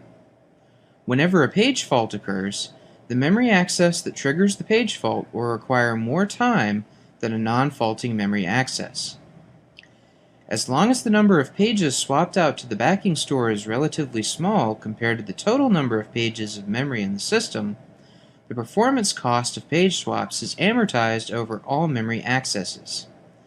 As a result, the average memory access time is increased by only a small amount relative to a system that does not swap out pages. However, if the fraction of memory accesses resulting in page faults becomes too high, the system begins swapping, or thrashing, its memory on most or all memory accesses. This situation typically occurs when memory becomes oversubscribed due to a program bug, and the result is a system that is painfully slow to respond to user input. In some cases, on some systems, the OS may need to be rebooted to recover from a swapping situation. With any paging system, it is necessary to decide on a virtual memory fetch policy, which determines how data are loaded into memory pages for the first time, typically when a program is started. A lazy implementation of page fetching is to use demand paging, which loads a page from the backing store into RAM only when it is actually required. This approach improves the overall responsiveness of the system and increases the degree of multiprogramming at the expense of reducing the initial performance of newly started processes. The main alternative to demand paging is prefetching, which loads some pages into memory before they are actually needed. Prefetching may waste some memory by loading data that will not be used. However, it does improve the startup performance of many software applications. For this reason, prefetching is a fairly common feature of desktop operating systems. When memory is limited, or electrical power is severely limited, a pure demand paging approach to fetching may be appropriate. Pure demand paging does not prefetch any pages, including the text segments of newly started programs. When a new program starts, a page fault occurs at the first instruction, and the first page of the program code is loaded into memory. Pure demand paging has the greatest potential to increase the degree of multiprogramming, particularly in situations where physical RAM is extremely limited. In addition, the lack of prefetching can save CPU and memory operations, thus providing a small power savings when operating from battery. As such, pure demand paging could be useful on smaller embedded systems, especially monitoring devices and other systems without direct human interaction. While the fetching policy has a high impact on newly started programs, a copy-on-write approach improves performance whenever a process makes a copy of itself. On Unix-like systems, new processes are created when a running process clones itself with the fork system call. Cloning all memory at fork time could be a slow operation, since a process might be using a large number of pages. Copy on write addresses this performance issue by having the clone initially share the original process's memory pages. These shared pages are marked read-only, causing the MMU to fault if either process tries to write to them. The operating system handles this type of fault by copying the page and turning off the read-only bits on both the copy and the original page. This diagram illustrates the copy-on-write process. In the top half of the diagram, the original process forks a child process, which initially shares the original parent's pages. The child proceeds to modify page 3 in the bottom half of the diagram. When this modification is attempted, the MMU raises a fault that traps into the operating system. The operating system makes a copy of the corresponding memory frame, gives the copy to the child process, and removes the read-only setting on both the original and clone page. The child's page is then updated with the modified value from the memory write, and normal process execution resumes. In addition to increasing the degree of multiprogramming by enabling pages of memory to be swapped out to a backing store, the virtual memory subsystem can also be used to improve I/O performance for processes on the system. When programs request I/O from persistent storage devices, these requests generally take a significant amount of time to fulfill due to the relatively slow speed of the persistent storage device. Since many processes perform frequent reads and writes of small pieces of data, the performance overheads caused by waiting for device I/O to complete can become substantial. The virtual memory subsystem can be made to reduce this overhead by memory mapping files. Page-sized pieces of a file are loaded into memory where they can be read and written efficiently. These pages are periodically written back to the persistent storage device. As is the case with paging in general, there is no requirement that memory-mapped files be mapped into contiguous regions of physical memory. Logical addressing is used to present an ordered, contiguous, logical view of the file to the process. However, the file may be mapped out of order in non-contiguous memory frames. Although the file will be put back in order when it is stored to disk, the file still might be non-contiguous if the file system is fragmented. To reduce the total amount of memory required by a program, and to make software development easier, certain programming routines are implemented in shared libraries, which can be used by multiple programs on the system. When these libraries are used by a program, they must be made available to the program when it runs. In the simple case, which defeats the memory-saving potential of shared libraries, the compiler may statically link or copy the library into the program executable at compile time. A more efficient approach is for the loader to link the program to the shared library at runtime. On disk, precompiled shared libraries are stored in binary form as shared objects or .so files on Unix. These libraries are called dynamic link libraries or DLLs on Windows. Runtime dynamic linking of these shared libraries relies on read-only shared pages that can be used by multiple programs at the same time. Shared libraries are made available to processes by mapping them into the middle of the logical address spaces of each process, between the stack and the heap. These shared objects limit the maximum size to which the stack or heap can grow before running out of space. A situation in which shared library mapping becomes a problem is when virtual machines are implemented on 32-bit hosts. The hypervisor process on these hosts has a maximum logical address space of 4 GB. When the hypervisor tries to allocate a large contiguous block of memory to provide RAM to the guest system, the allocation could run into the shared libraries, resulting in a failure.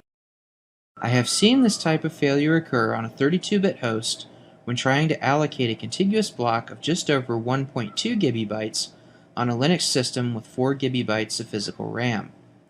It is for this reason that a 64-bit operating system is desirable even for physical systems with only 2 to 4 GB of RAM. In this lecture, I will discuss page replacement as it is used in the virtual memory subsystem. I will discuss global and local page replacement, page table entries that support page replacement, and a number of classical page replacement algorithms.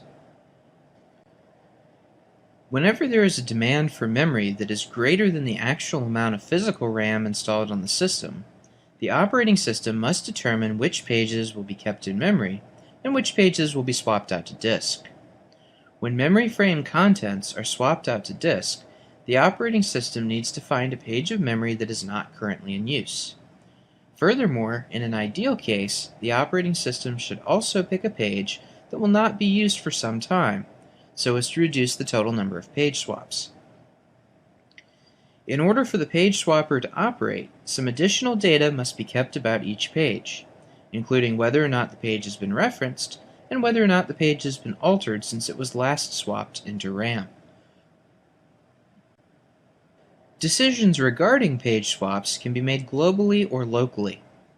With global replacement, any page in the system is a potential candidate to be swapped out in favor of another page. While simpler to implement, global page replacement does allow processes to steal memory frames from each other. On the other hand, local replacement policies allocate a limited number of frames to each process. When a process exceeds its frame allocation, only frames belonging to that process are selected for replacement. Implementing a local page replacement algorithm is more complex than it seems on the surface, largely due to Bellidy's anomaly. Allocating more frames to a process does not necessarily reduce the number of page faults that occur as a result of that process. In fact, with some replacement algorithms, increasing the number of available frames actually increases the number of page faults that occur. At the opposite extreme, allocation of too few memory frames to a process also increases the number of page faults. Without enough physical memory, processes will spend more time page faulting, or swapping, than they will spend executing. The goal with a local replacement algorithm is to find an optimal working set for each process. This working set is the minimum number of frames that a process actually requires in order to execute to some desired level of efficiency.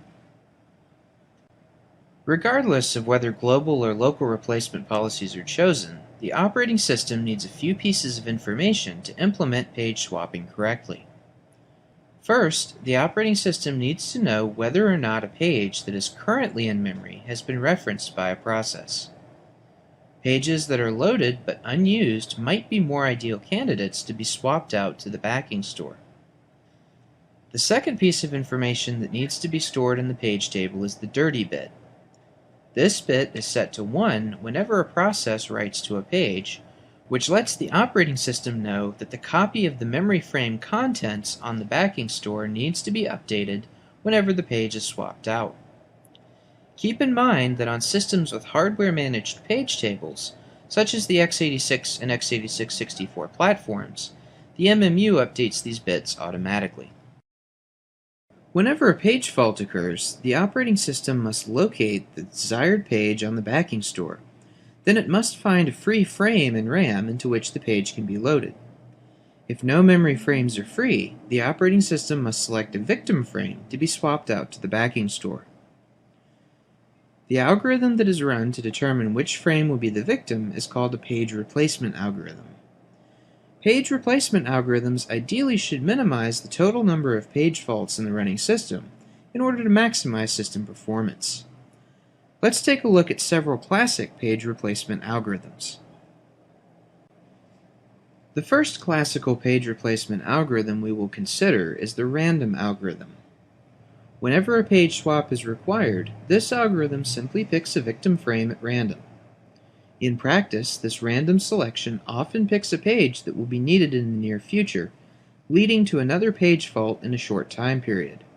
As such, it is not effective for minimizing page faults. Another ineffective algorithm is to select the oldest page, or the page that has been in memory for the longest period of time.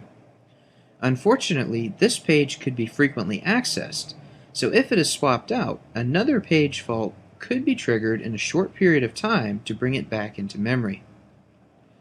Somewhat counterintuitively, selecting the frame that has been accessed the least frequently is also ineffective. A page that is used relatively infrequently might still be used regularly, which would lead to another page fault to bring this frame back into RAM. The most frequently used algorithm picks whichever frame is being used the most and selects that frame to be swapped out to the backing store. This is a completely stupid idea, since this page is likely to be accessed again shortly after it is swapped out. A good algorithm for choosing victim frames is the least recently used, or LRU algorithm. This algorithm selects the victim frame that has not been accessed for the longest period of time. Unfortunately, with current hardware, there is no good way to track the last memory access time. Tracking every access in software would be a terrible idea, since such a scheme would require an interrupt on every memory access. Thus, it is impractical to implement LRU directly. Most implemented page replacement algorithms are approximations of LRU, however. Theoretically, the optimal algorithm, or opt, is the best page replacement algorithm to use. With this algorithm, the operating system picks a frame that will not be accessed for the longest period of time as the victim, delaying a future page fault related to the corresponding page for as long as possible.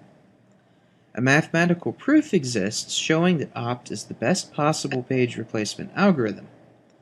Unfortunately, opt is also impossible to implement, since it must be able to predict all memory accesses ahead of time. As such, we are left with LRU approximation algorithms such as the not used recently, or NUR algorithm. NUR tracks frame accesses using a combination of the reference bit, dirty bit, and/or an age counter. This algorithm produces reasonable performance in actual implementations. In this lecture, which is presented in two parts, I will begin discussing processes. I will introduce the process model, discuss the type of information associated with a process, give an overview of process state, and introduce the concept of process forking. As is usually the case, my presentation is focused on Unix-like systems. Let's begin by defining what a process is. A process is an instance of a computer program in execution.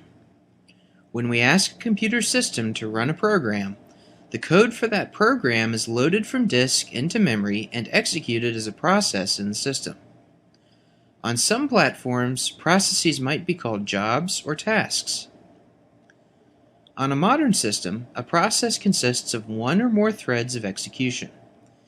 In other words, a process can execute one instruction at a time, or it can execute several instructions at the same time on the CPU.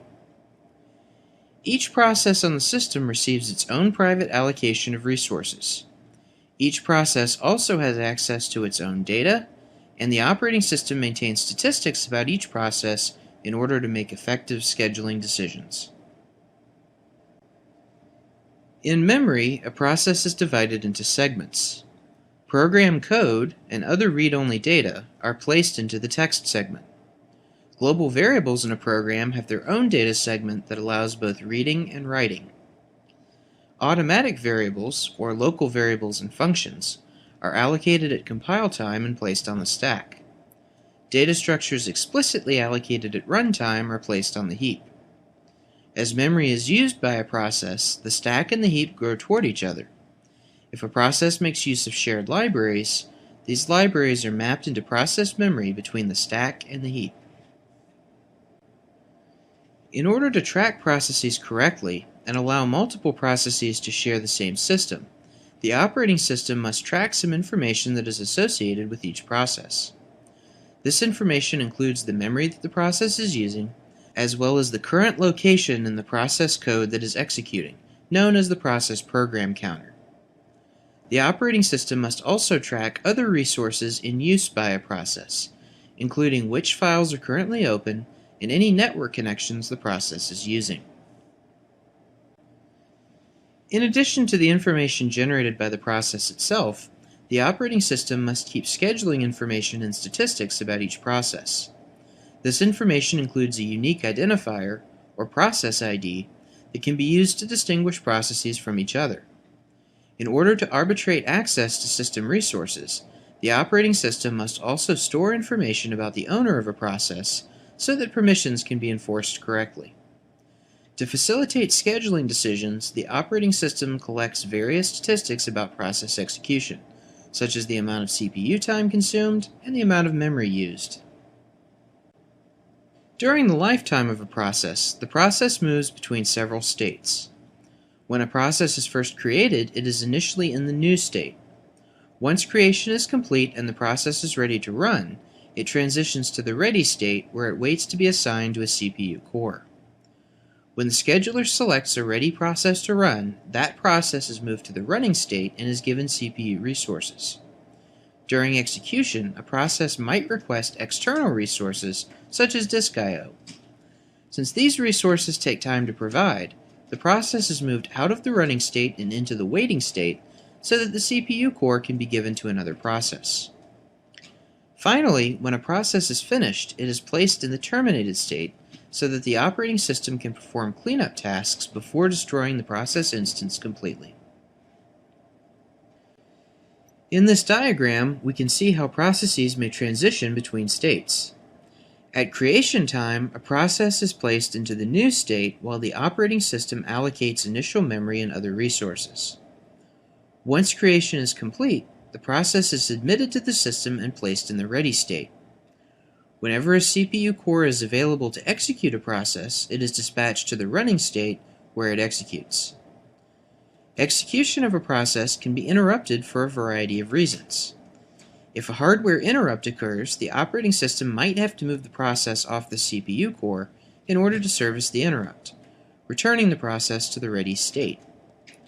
Or, the process might make an I/O request, in which case the process is moved to the waiting state while the system waits on the relatively slow I/O device to provide the requested data. Once I/O is complete, the process is moved back to the ready state so that it can be scheduled to run again whenever a CPU core becomes free.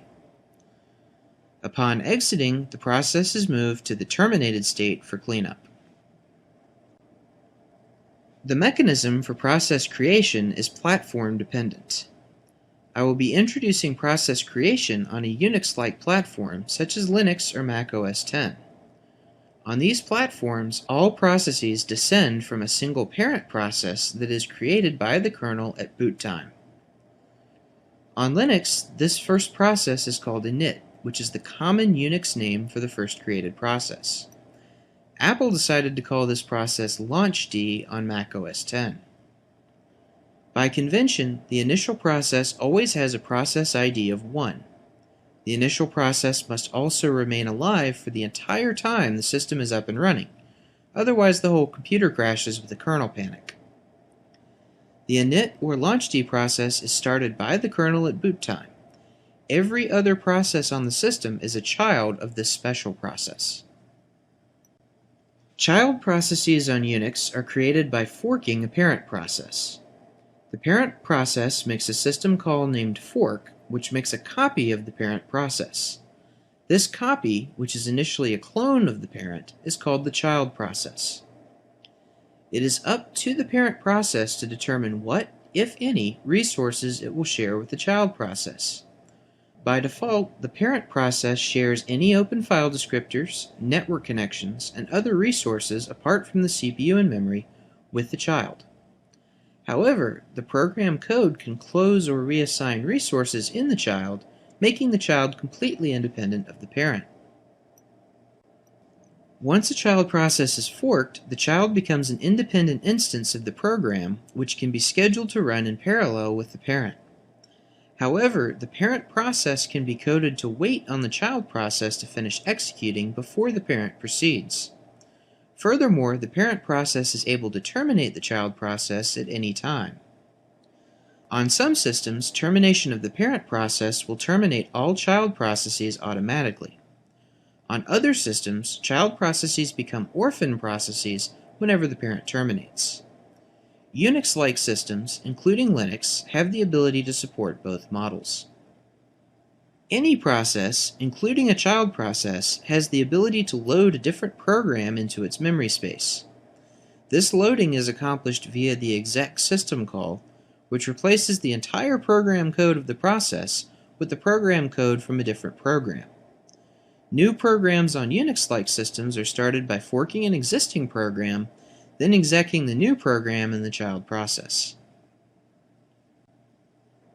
When multiple processes are executing on the same system, they have the ability to execute independently or share information between themselves. An independent process is completely separate from other processes in the system. Its execution is not affected by other processes, and it cannot affect other processes as long as the operating system is designed and implemented correctly. Alternatively, processes can share information between themselves and thereby affect each other. When this occurs, we say that the processes are cooperating.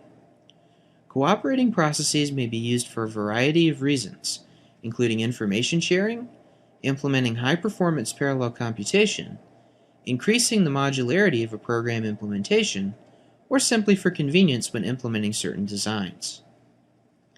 In Part 2 of this lecture, I will provide additional detail about process forking and executing new programs. In this lecture, I will continue the discussion of processes by introducing the fork, exec, and wait system calls. I will provide examples of using these system calls in both C and Python. Processes are created on Unix-like systems, such as Linux, by using the fork system call. This call is available as a C function by including the unistd.h header file. In Python, access to fork is provided by importing the OS module. In this C example, I fork a child process that simply prints a message. My code begins by importing the stdio.h and unistd.h header files for the printf and fork functions respectively. Inside my main function, I declare a variable named PID of integer type. I then print a message stating that I have not yet forked the parent process. I call the fork function without arguments, and I assign its return value to the PID variable. Upon completion of the fork function, I will have two copies of my program running at the same time. In the first copy, where I called fork, the value of the PID variable will be set to the process ID of the child process. In my child process, the value of the PID variable will be set to 0. My child process prints a message stating that it is the child. My parent process prints a message stating that it is the parent. Both messages will be printed since the value of the PID variable will be 0 only in the child process. However, the order in which the two messages are printed is not guaranteed and may vary between program runs. The equivalent Python code is a bit shorter but looks rather similar, owing to the fact that Python is exposing the underlying C library to us. To use the fork function, I need to import the OS module. I then set the PID variable by calling os.fork in a manner similar to the corresponding C code. Upon receiving this call, the entire Python interpreter process will be cloned. The PID variable inside my script in the parent interpreter process will contain the process ID of the child Python interpreter process. In the child interpreter, the PID variable in my Python script will have the value 0. Since the value of PID is 0 in the child process, the child message will be printed. In the parent process, where the value of PID is not 0, the parent message will be printed. Both messages will appear in the output of the script, but the order of the messages is not guaranteed and may change. While we sometimes fork processes in order to create parallel programs, a more common use of forking is to start another program. We can replace a currently running process with another program by using the exec system call, which is made available through a variety of functions in C and Python.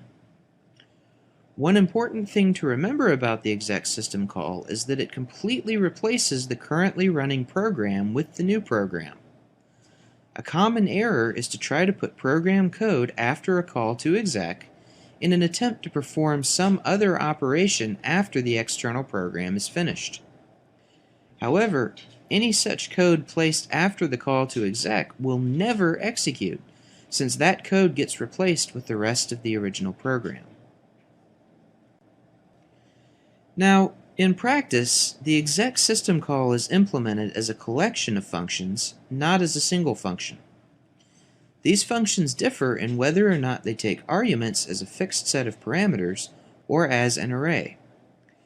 They also vary by allowing the operating system to search the system path to find the new program, versus requiring the absolute path to the new program to be provided. Furthermore, some of the exec functions allow environment variables to be set for the new program. Regardless of the version of exec that is chosen, a standard convention on Unix-like systems is that the first argument to a newly loaded program is the name of the program itself, exactly as the user entered it. This convention allows a single program to be known in the system by a variety of names, possibly allowing it to implement different behaviors depending upon the name by which it was invoked. As I mentioned, there are quite a few variations in exec functions. In the C programming language, versions with a lowercase l in the name take a fixed number of arguments, where the final argument is always a null pointer of character type. Alternatively, versions with a lowercase v in the name take a vector or array of arguments. If a lowercase p appears in the name, the operating system will search the system path to find the new program. Versions with a lowercase e allow environment variables to be modified. The corresponding Python versions of exec, available in the OS module, follow the same conventions with respect to the lettering. However, it is not necessary to pass a null pointer at the end of the L versions. Now, let's take a look at a simple C application that forks a child that execs the /bin/echo program installed on the system. Nothing has changed about the fork operation. The PID value returned to the child is always 0, while the value returned to the parent is always non-zero.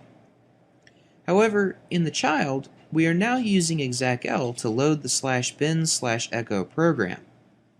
Notice that /bin/echo is both the name of the program and the first argument to the program. The message to be printed, hello, follows. Finally, we must terminate the parameter list with a null pointer, which needs to be cast to a character pointer type. When the child calls execl, its copy of the program code is completely replaced by the code for /bin/echo. Thus, the child never prints the final message in the program. The message is thus printed only once by the parent. The Python version of this code is shorter but otherwise similar. There is no need, nor is there any practical way, to pass a null pointer to os.execl at the end of the parameter list. As is the case with the C version of the code, only the parent prints the message at the bottom. The copy of the Python interpreter and script that was created by fork is completely replaced by the call to os.execl with the code for the /bin/echo program. Thus, the child is no longer executing the Python interpreter, and the final line of code is never run in the child. We have seen that we can execute another program using exec. However, what if we would like to take some other action after the other program executes? In that case, we can use a version of the wait system call in the parent to wait for the child to terminate. Before moving to example code for wait, take a moment to note that, in some cases, the parent process may terminate before the child process. On a Linux system, termination of the parent before the child creates an orphan child process. Some programs are intentionally designed to create orphan processes. These programs are engineered to run in the background, performing various system services, and these are known as daemons or service processes. By convention, the word daemon uses its archaic spelling here with an AE in place of the E in the modern spelling. However, the pronunciation is the same. Daemon is incorrect, even though many people mispronounce it. Now, the C code illustrating the act of waiting on a child process to terminate barely fits on one slide. In order to get access to the waitpid function on Linux, I need to include the sys/wait.h header file. In this example, I fork a child process that sleeps for 5 seconds before exiting. In my parent code, I announce that the parent is waiting, then I call waitpid to wait for the child to terminate. In this simple example, I need to pass 3 arguments to waitpid: the process ID of the child, which fork returned to the parent above, followed by a null pointer, followed by the number 0. The waitpid function blocks, or stops and waits, until the child process terminates. Once termination occurs, the parent prints another message. The Python version of this example is considerably shorter, but once again, it uses essentially the same calls. In addition to the OS module, I need to import the time module to get access to the sleep function. The major difference in this code from the corresponding C code is that I do not pass a null pointer as the second argument to os.waitpid. Instead, I skip that argument and simply pass a 0 instead. Discuss process management. I will discuss process context, context switches, and process scheduling. Each process running on a system has a certain amount of information associated with it. A minimal set of state information that allows a process to be stopped and later restarted is called process context. Process context includes the current contents of CPU registers, the current program counter value for the process, and the contents of RAM that the process is using. Switching between processes on a system is often called a context switch, although process switch is a more precise term. The operating system can perform a context switch from a process into a section of the kernel and then back to the same process without actually performing a process switch. Context switches require at least one mode switch to perform, since the CPU must enter supervisor mode to enter the kernel.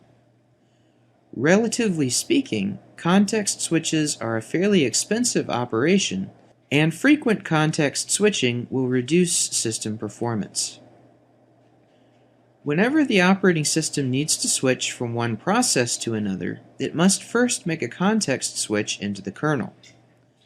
The kernel then saves the state of the previously running process and restores the state of the process to which it is switching. A second context switch is then required to start the newly restored process. On Unix systems, processes are created via the fork system call. Following creation, the CPU scheduler determines when and where the process will be run. Once a CPU core is selected, the dispatcher starts the process. Whenever a process makes an I/O request, a system call into the kernel is made, which removes the process from execution while waiting for the I/O to complete. The process yields any CPU cores it is currently using, so that another process can use those resources while the first process waits on the relatively slow I/O device. Operations that cause the process to yield the CPU cores and wait for some external event to occur are called blocking operations. Reading data from a file is an example of such an operation. The process calls the read function, and the read function does not return until it has read some data.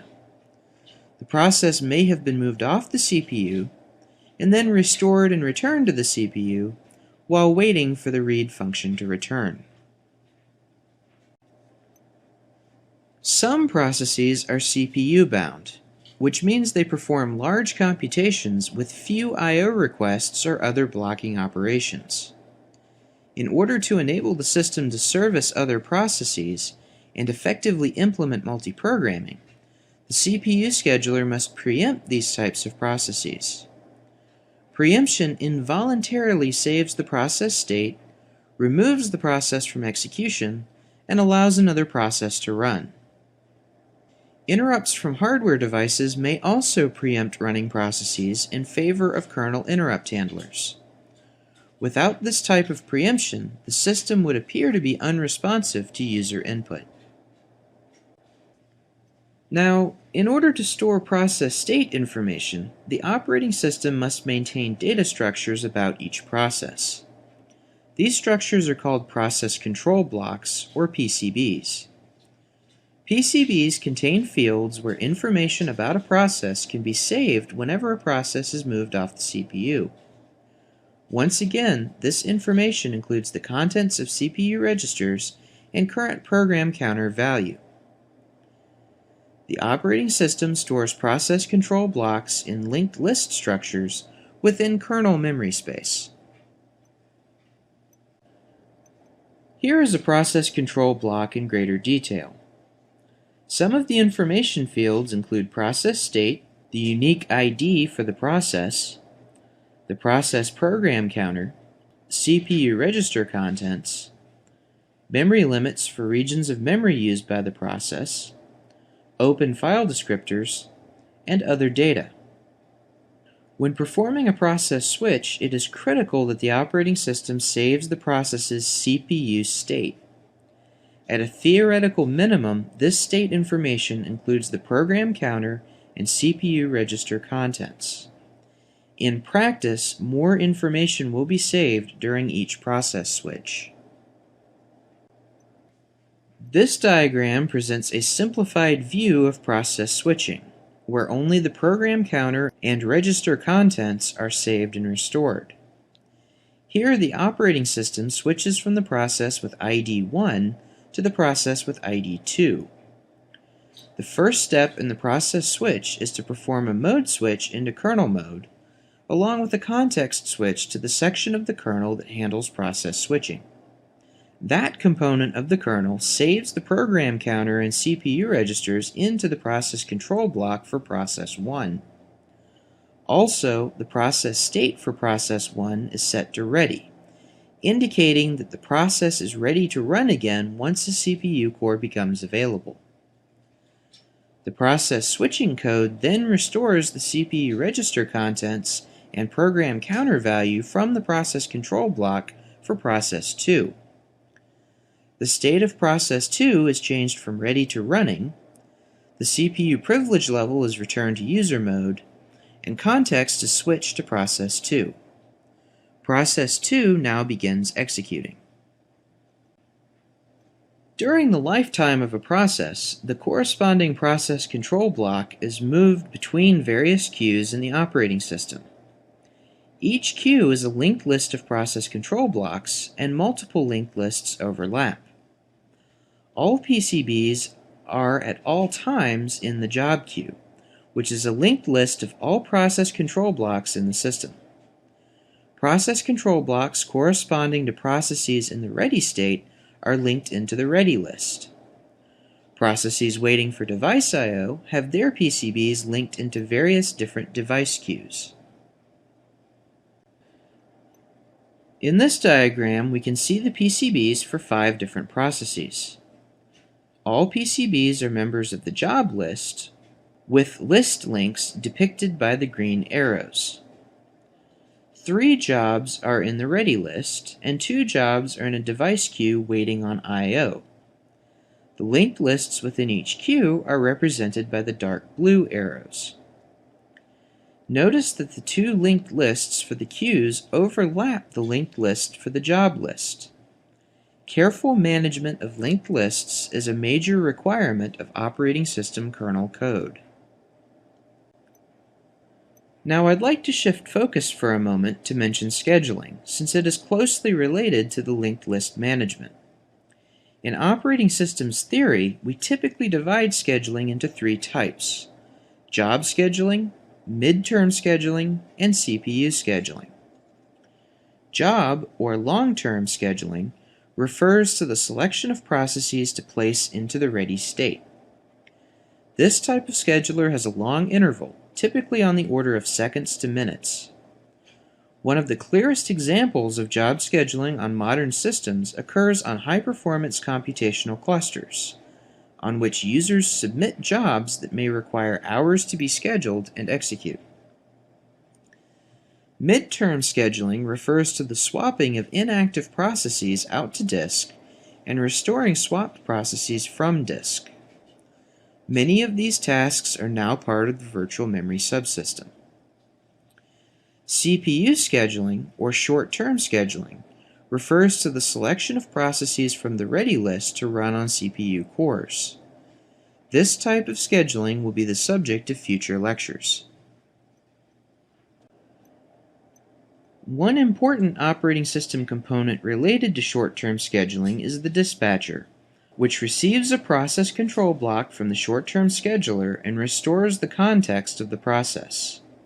The dispatcher also completes the context switch to the process by performing a mode switch into user mode and jumping to the instruction address specified by the newly restored program counter.